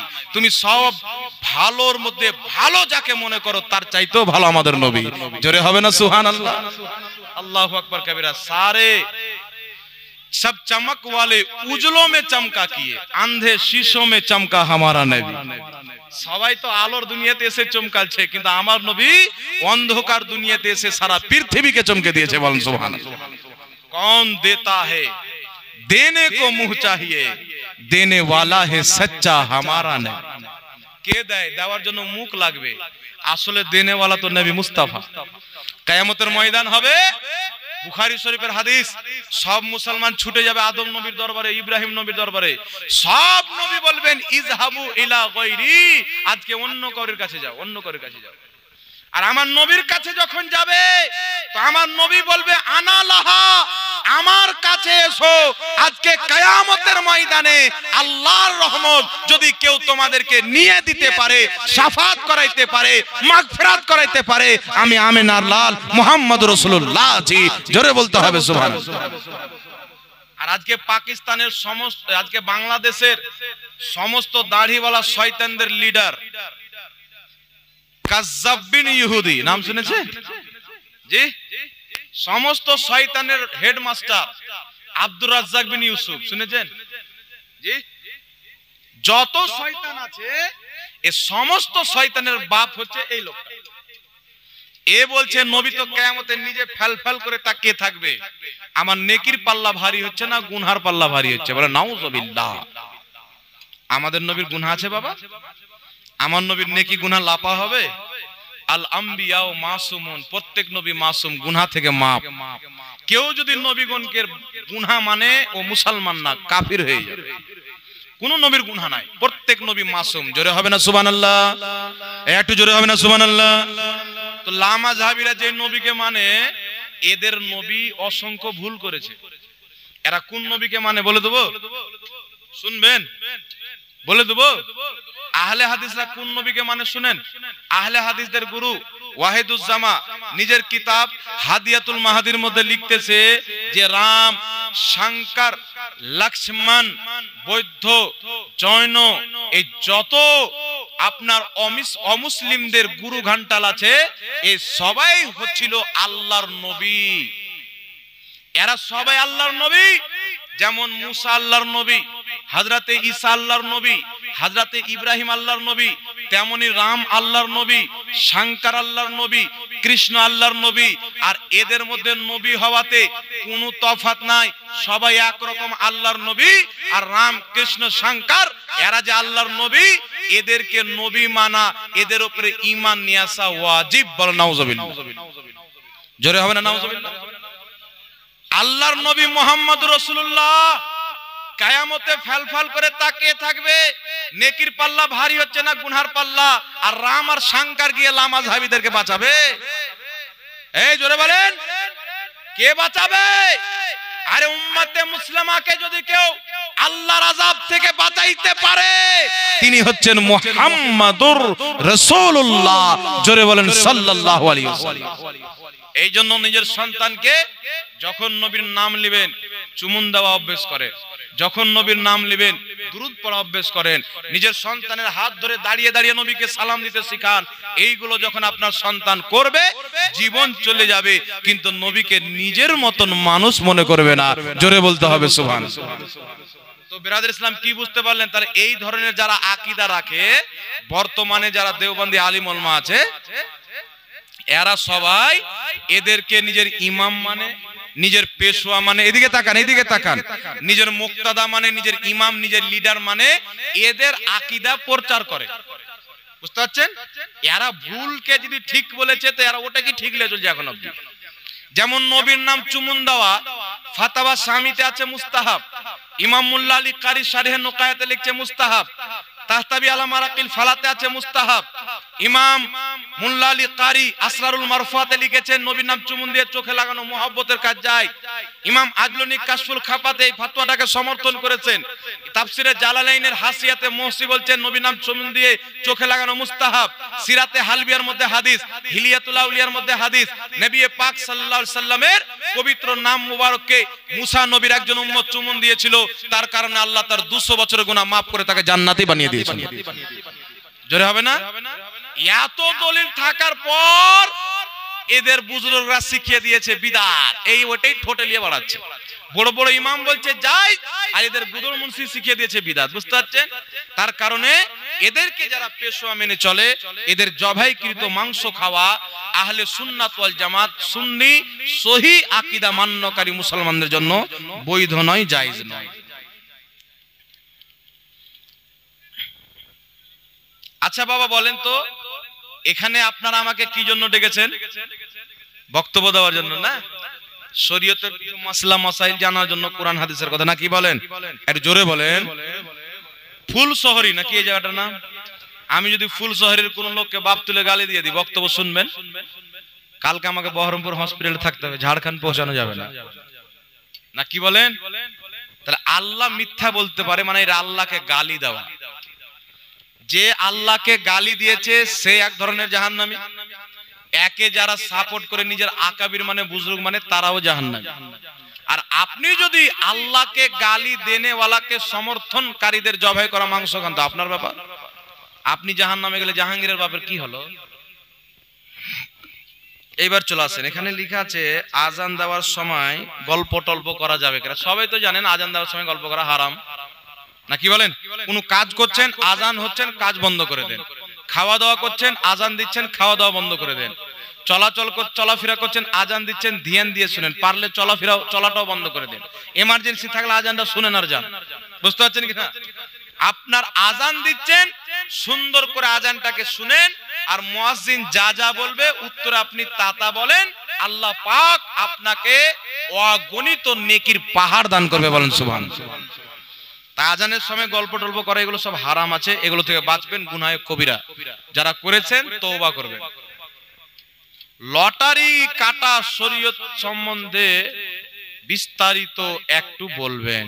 লটারি কাটা মানে জুয়া খেলা, আর জুয়া খেলা মানে হারাম, না কি বলেন? এই জুয়া খেলা যায়, জুয়া খেলা স্পষ্ট ভাবে শরীয়তে হারাম। সুদ খাওয়া হারাম, মদ পান করা হারাম, মুর্দা গরুর মাংস খাওয়া হারাম, খিনজিরের মাংস খাওয়া হারাম। এগুলো হারাম। কোরআন পাকে আছে না নাই? হাদিস শরীফে আছে না নাই? তো লটারি কাটা এগুলো হচ্ছে জুয়া। জুয়া খেলা হারাম। যারা খেলেছেন এখনো সময় আছে, আল্লাহর কাছে তওবা করবেন। মওত কাউকে ছাড়বে না, আপনাকেও ছাড়বে না, আমাকেও ছাড়বে না, আমার বাপকেও ছাড়বে না, আপনার বাপকেও ছাড়বে না। মওত কাউকে ছাড় দিবে না। তাই যারা লটারি কেটেছেন, যদি চুল পরিমাণে আল্লাহর ভয় থাকে তাহলে আল্লাহর কাছে আজকে রাত্রি তওবা, এখান থেকে তওবা করে উঠবেন যে আমি আর জিন্দেগিতে লটারি খেলবো না। আল্লাহ আপনাকে যতটুকু দিয়েছে আপনি ততটুকুই সবর করেন, নাকি বাবা? আচ্ছা একটা কথা বলেন তো বাবা, আমার নবী বলেছেন, আচ্ছা একটা হচ্ছে জায়েজ তরিকা, একটা হচ্ছে হারাম তরিকা। আল্লাহ পাক যার কিসমতে, যার নসিবে যতটুকু ধন সম্পদ লিখে দিয়েছেন ততটুকুই পাবে। ও জুয়া খেলুক, সুদ খাক, আর হালাল তরিকাতে যাক।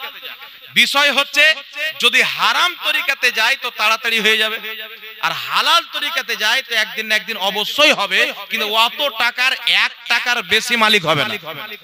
তাহলে আমার হারাম তরিকাতে গিয়ে লাভ আছে?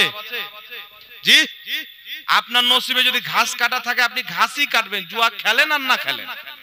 আপনার নসিবে যদি এয়ারপ্লেন থাকে, হেলিকপ্টার থাকে, 4 চাকা গাড়ি থাকে, আপনি জুয়া খেললেও পাবেন না খেললেও পাবেন। তাহলে আমার জুয়া খেলে লাভ কি?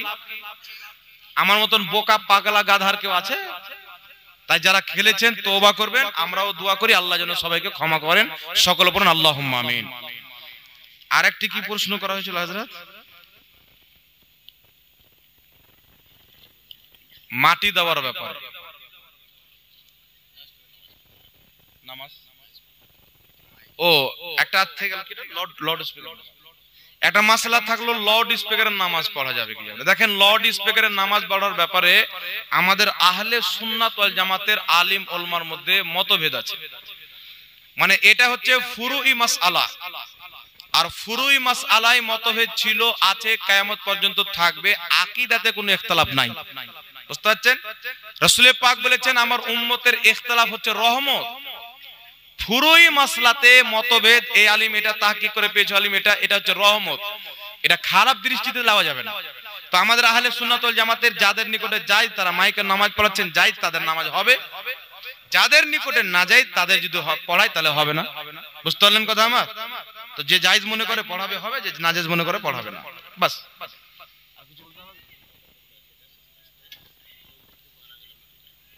দেখেন, কোন লামাযহাবী বদমাযহাবকে মাটি দেওয়া থেকে বিরত থাকবেন। রাসূল পাক কোন বদ আকীদা, যার আকীদা খারাপ, আপনি জানেন লোকটা আকীদা খারাপ আছে, তার ব্যাপারে রাসূল পাক বলেছেন যে এরকম ব্যক্তি মারা গেলে মাটি দিও না, অসুস্থ পড়ে গেলে দেখতেও যেও না।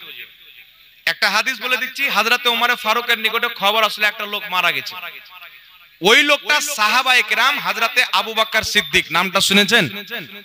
আবু বকর সিদ্দিক রাদিয়াল্লাহু তাআলা আনহুর ব্যাপারে তার আকীদা খারাপ ছিল। হযরতে ওমর ফারুক যখন শুনলেন ওই লোকটা মারা গেছে যার আকীদা আবু বকর সিদ্দিকের ব্যাপারে খারাপ, তিনি বললেন যার আকীদা নবীর সাহাবীর ব্যাপারে খারাপ আছে, আমি ওমর তার জানাজার নামাজ পড়তে পারি না। জোরে বলতে হবে সুবহানাল্লাহ।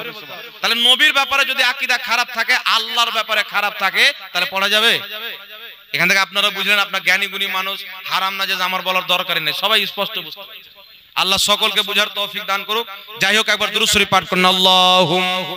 একটা মাসলা বলে দিই, মাসলা হচ্ছে যে বর্তমান জামানাতে কিছু লোক বলে যে গোলাম নবী, নবীর গোলাম, আব্দুল নবী, এইগুলোর নাম রাখা শিরক, বলে না? এ বলে কি বলে না? মানে কিছু মৌলবি বেরিয়েছে, ও মায়ের পেট থেকে জন্ম নিয়েছে তো শিরক দেখতে পেয়েছে, যেখানে যাবে শিরক, যেখানে যাবে শিরক। কিন্তু শুনেন, নবী পাকের গোলাম বলা যারা শিরক মনে করে এরা হচ্ছে পথভ্রষ্ট গুমরা ব্যক্তি। আর এই নাম রাখার কারণে কোন মুসলমানকে যদি মুশরিক বলে তাহলে ওই মৌলবি কাফির ও মুরতাদ হয়ে যাবে। কারণ বুখারী শরীফের হাদিস, মিশকাত শরীফের হাদিস, রাসূল পাক বলছেন কোন ব্যক্তির উপরে যদি শিরকের ফতোয়া দেওয়া হয় বা কুফরের ফতোয়া দেওয়া হয়, আর ওই ব্যক্তি যদি কাফির না হয়, মুশরিক না হয়, তাহলে যে ফতোয়া দিল তার উপরই ফতোয়া পড়ে যাবে।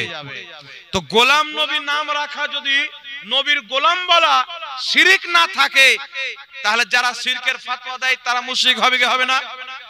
বেঈমান হবে কি হবে না? আর বেঈমান হয়ে গেলে বউটা থাকবে না, চলে যাবে বাবা। জি জোরে বলেন। আর স্ত্রী মুসলমান, আমি যদি বেঈমান হয়ে যাই তাহলে মুসলমান আর বেঈমানের বিবাহ থাকে না, ভঙ্গ হয়ে যায়? ভঙ্গ হয়ে যায়। হাকিম আল মুস্তাদরাকের মধ্যে হাদিস, হযরতে ওমর ফারুক রাদিয়াল্লাহু তাআলা আনহু মসজিদের মেম্বারে বক্তব্য দিচ্ছেন, আর তিনি বলছেন শুনো জগৎবাসী, আমি ওমর ফারুক আমার নবীর জামানায় আমি নবী পাকের খাদিম ছিলাম ওয়া আব্দি, এবং নবী পাকের বান্দা ছিলাম, অর্থাৎ গোলাম ছিলাম। জোরে বলতে হবে সুবহানাল্লাহ। হযরত ওমর ফারুক বলছেন আমি নবী পাকের গোলাম ছিলাম। আর শুধু তাই নয়, উঠান কিতাব আল কাউলুল বাদি, এই কিতাবের মধ্যে হাদিস, হযরত ওমর ফারুকের ছেলে হযরতে আব্দুল্লাহ এবং ইমামে হাসান এক জায়গায় খেলাধুলা করছেন, আহলে বাইতের ঘরানার ছেলে এবং সাহাবীর ছেলে হযরতে আব্দুল্লাহ গাছে চাপলেন খেজুরের, ভালো ভালো খেজুর খাচ্ছেন আর খারাপ খারাপ খেজুরগুলি হযরতে ইমামে হুসেনদের দিকে ফেলছেন। ইমামে হুসেন রেগে গিয়ে বলছেন, এই আমার নানার গোলামের ছেলে। হযরতে ওমর ফারুকের ছেলেকে ইমামে হুসেন বলছেন, এই আমার নানার গোলামের ছেলে। মাইক খোলা কই, কাঞ্জু সেখানে করছো তুমি, আওয়াজটা বাড়াও না। মাইকের বদনাম করে এলাকায় কেউ মাইক নেবে না বলে দিলাম। ভালো চলছিল, এখন কমিয়ে দিয়েছে।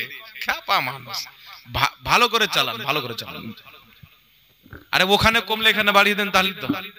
হযরতে আব্দুল্লাহ ওমর ফারুকের ছেলে, তিনাকে ইমামে হুসেন বলছেন, এই আমার নানার গোলামের ছেলে।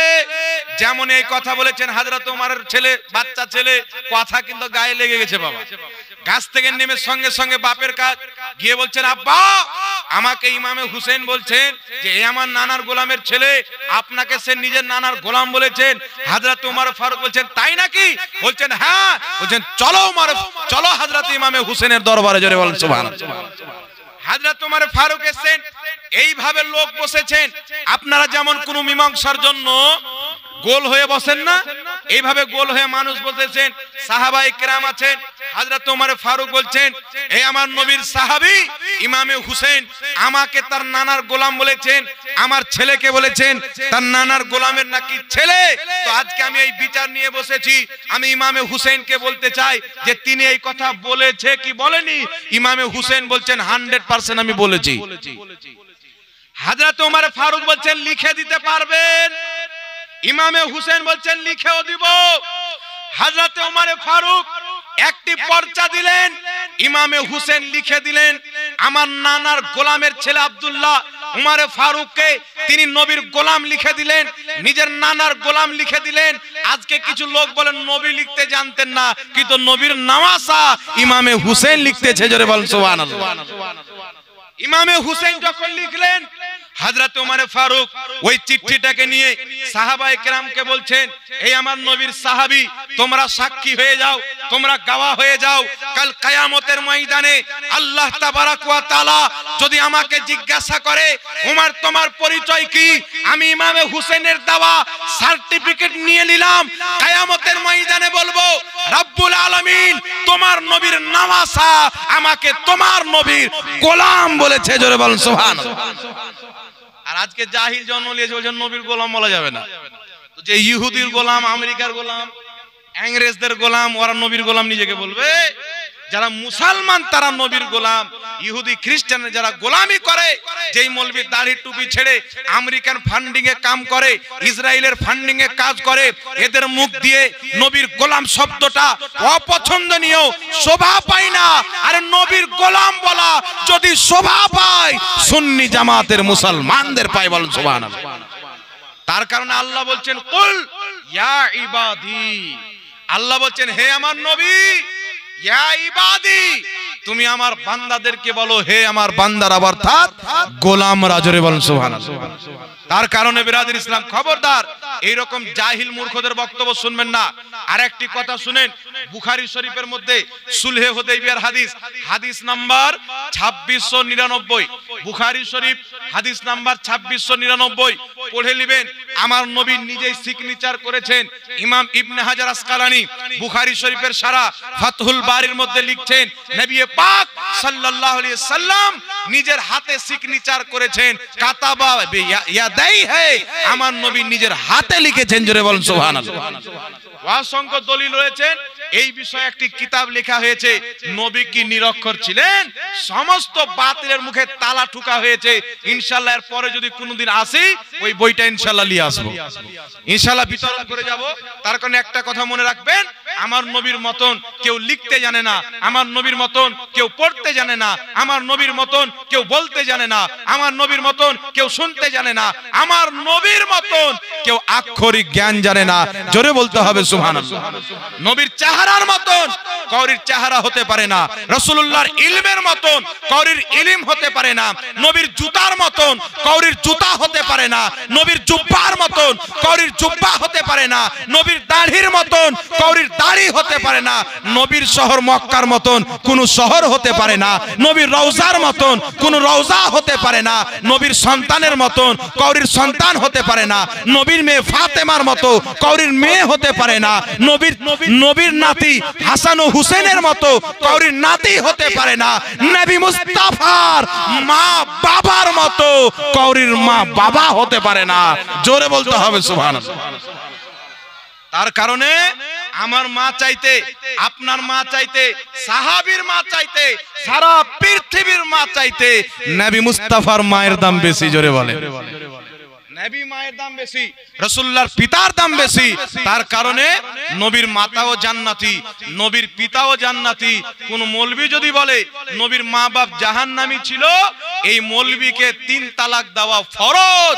যেই ব্যক্তি তালাক না দিয়ে তার বক্তব্য শুনবে, কিয়ামতের ময়দানে ওই মৌলবির সাথে জাহান্নামে যাবে, চুল পরিমাণে সন্দেহ থাকতে পারে না। দলিল দিয়ে যায় না মুসলিম শরীফের হাদিস, নবী পাক বললেন, আল্লাহ আমি আমার মায়ের কবর জিয়ারত করতে চাই। আল্লাহ জিয়ারত করার অনুমতি দিলেন। বলছেন, আল্লাহ আমি আমার মায়ের মাগফিরাতের দোয়া করতে চাই। আল্লাহ বলছেন, না তুমি তোমার মায়ের মাগফিরাতের দোয়া করিও না। তাহলে জিয়ারত করার অনুমতি দিলেন, দোয়া করার অনুমতি দিলেন না মাগফিরাতের। এটা নিয়ে বাংলাদেশের সমস্ত শয়তানের লিডার কাজ্জাব বিন ইহুদি বলছেন যে নবী পাকের মা কাফেরা ছিল, তার কারণে তিনার মাগফিরাতের দোয়া করতে আল্লাহ নিষেধ করেছেন। জোরে বলতে হবে নাউজুবিল্লাহ। কারণ শরীয়তে কাফিরের মাগফিরাতের দোয়া করা বৈধ নয়। কিন্তু বিরাদের ইসলাম বিষয়টা এই নয়। উঠান কোরআন শরীফ, আল্লাহ বলছেন নবী তুমি কোন কাফিরের কবরের পাশে দাঁড়ায়ো না। কিন্তু আমার নবী তিনার মায়ের কবরের পাশে দাঁড়িয়ে দাঁড়িয়ে কান্না করেছিলেন। বুঝা গেল কাফিরের কবরের পাশে দাঁড়ানো হারাম আছে, আর নবী মুস্তাফা নিজের মায়ের কবরের পাশে দাঁড়িয়েছেন। বুঝা গেল নবী হারাম করতে পারে না, নবীর মা কাফেরা হতে পারে না। বলেন সুবহানাল্লাহ। তাহলে মাগফিরাতের দোয়া কেন করতে দিলেন না আল্লাহ? মাগফিরাতের দোয়া কেন করতে দিলেন না? আল্লাহ কি বুঝিয়েছেন, মাহবুব তুমি তোমার মায়ের মাগফিরাতের দোয়া করবে, আমিনার মাগফিরাতের দোয়া করবে। তাহলে কিয়ামত পর্যন্ত তোমার উম্মতের মধ্যে এমন কোন জোলহা মৌলবি বেরিয়ে যেতে পারে, দাড়িওয়ালা শয়তান বেরিয়ে যেতে পারে, সে বলবে দেখো নবীর মা গুনাহ করেছিল, নবী মাগফিরাতের দোয়া করেছেন, আল্লাহ ক্ষমা করেছেন। মাহবুব তুমি মাগফিরাতের দোয়া করিও না, তোমার বিনা দোয়া করাতে আমি তোমার মাকে জান্নাতি বানিয়ে দিয়েছি। তুমি দোয়া করলে মানুষ বলবে গুনাহ করেছেন, তুমি দোয়া করিও না। কিয়ামতের ময়দানে তোমার মায়ের আঁচলের বরকতে, তোমার মায়ের কোখের বরকতে, তোমার মায়ের দোয়ার বরকতে তোমার উম্মতের আমি বখশিশ করে জান্নাত দান করব। জোরে বলুন সুবহানাল্লাহ। তার কারণে আল্লাহ বখশিশের মাগফিরাতের দোয়া করতে দেননি, যেন নবীর মাকে কেউ গুনহেগার না মনে করে। জোরে বলুন না সুবহানাল্লাহ। এই মাগফিরাতের দোয়া কার হয়? যার গুনাহ থাকে। কি থাকে? সাহাবা গুনাহ করেছেন, নবী দরবারে গিয়েছেন, নবী মাগফিরাতের দোয়া করেছেন, ক্ষমা পেয়ে গেছেন। আল্লাহ বলছেন নবী তোমার মায়ের তো কোনো গুনাহই নাই। কিয়ামত পর্যন্ত আমার চ্যালেঞ্জ, এই সারা পৃথিবীতে কোন মৌলবি যদি একটা হাদিস দেখাইতে পারে, জয়ীফ হাদিস, যদি জাল হাদিসও দেখাইতে পারে যে নবীর মা বা নবীর পিতা কোন জায়গায় গুনাহতে লিপ্ত হয়েছে বা মূর্তি পূজা করেছেন, আমি আমার জিন্দেগি তার নামে কুরবান করে দেব। কিয়ামত পর্যন্ত কেউ প্রমাণ করতে পারবে না। কারণ নবী পাকের মাতাও জান্নাতি, পাক পবিত্র পারসা, নবীর পিতাও জান্নাতি। জোরে বলুন সুবহানাল্লাহ। আল্লাহ সকলকে বুঝার তৌফিক দান করুক। যাই হোক, হুজুর চলে এসেছেন, বয়োজ্যেষ্ঠ বাবা বয়সের মানুষ, আমরা তিনার সবাই সম্মান করি না, কি বলেন? আপনারা অনেক দান দিয়েছেন, বাকি দান হুজুরকে দিয়েন। হুজুরকে বসে রেখে বলা যাবে না, নাহলে লেটে আসতে হবে, বুঝতে পারলেন? জি, এটা নিয়ম আছে। কোন বক্তা যদি চলে আসে আর বক্তা ছোটখাটো না আমার বাবার বয়সের, বুঝতে পারছেন, ওই ওবেদুল ভাইয়ের মতন ছোটখাটো থাকতো বয়সের, তাহলে চালিয়ে নিতাম আধ ঘন্টা। জি, তো হুজুর এসেছেন, আলহামদুলিল্লাহ তিনার আপনারা বক্তব্য শুনবেন। দেখেন জালসা শোনার নিয়ম হচ্ছে শুরু থেকে আপনি শেষ পর্যন্ত থাকেন। কিছু লোক টেস্ট করতে আসে, টেস্ট। মা বোনেরা তরকারি রান্না করে না, মাংস রান্না করছে, গরুর হোক খাসির হোক, রান্না করতে করতে চেক করে উঠে মানে নুন হয়েছে কি হয়নি, নাকি বলেন? কিছু স্বামী আছে গাঁজাখোর, লবণ আমার যদি কম হয়ে যায় তো মাকেও তালাক দিয়ে দিবে, এই জন্য চাখে। তো ওই রকম কিছু লোক চাকতে আসে, দেখবো বক্তার আওয়াজ যদি ভালো থাকে, অমুক ভালো থাকে, ধুমুক ভালো থাকে, থাকবে না চলে আসবে, এই নিয়েন না। আপনি দেখবেন যে কথাগুলি কি বলছে, কি নিয়ত হবে বাবা, আওয়াজ কেমন নিয়ত হবে না, নিয়ত হবে কথাগুলি কি বলছে। কথাগুলি আল্লাহ আল্লাহ রাসূলের পক্ষে বলছে না বিপক্ষে বলছে, ভালো বলছে না খারাপ বলছে, এই কথা শুনে আমাদের কল্যাণ হবে না খারাপই হবে। বুঝতে পারছেন কথা আমার? তো আপনারা শুরু থেকে শেষ পর্যন্ত শুনবেন, অবশ্যই কিছু পাবেন। আর ধিয়ান নিয়াত যদি থাকে আমি আওয়াজ শুনবো, তাহলে আওয়াজ শোনা হবে, নেকি পাবেন না। আর নিয়াত যদি থাকে আমি কোরআন হাদিসের কথা শুনবো, আমার নবী বলেছেন ইন্নামাল আমালু বিন্নিয়াত, প্রত্যেক আমলের ফল হচ্ছে তার নিয়তের উপরে। কিসের উপরে? একটা হাদিস শেষ, বক্তব্য শেষ। রাসূল করিম সাল্লাল্লাহু আলাইহি সাল্লাম বলছেন, যখন কোনো ব্যক্তি ইরাদা করে আমি ইলমে দিন শিখতে যাব, জালসাতে হোক আর মাদ্রাসাতে হোক, আল্লাহ তাবারাক ওয়া তাআলা সঙ্গে সঙ্গে তার প্রতি রহমতের ফেরেশতা নিক্ষেপ করে। রাস্তায় চলতে চলতে বা ইলমে দিন শিখতে শিখতে বা আস্তে আস্তে যদি মারা যায়, আল্লাহ তাকে শহীদের মর্যাদা দান করে। বলুন সুবহানাল্লাহ। এখন আপনারা তালবে ইলম আর আমরা হচ্ছে হুজুর, আপনারা শিখতে এসেছেন, আমরা শিখাতে এসেছি। তো আপনারা এখন তালবে ইলম, আপনারা এখানে বসে আছেন, ইবাদত করছেন, ইবাদতে লিপ্ত আছেন।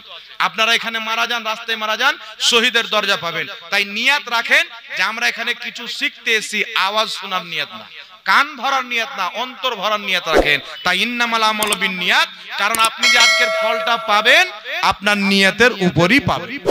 বুঝতে পেরেছেন বাবা? যাই হোক,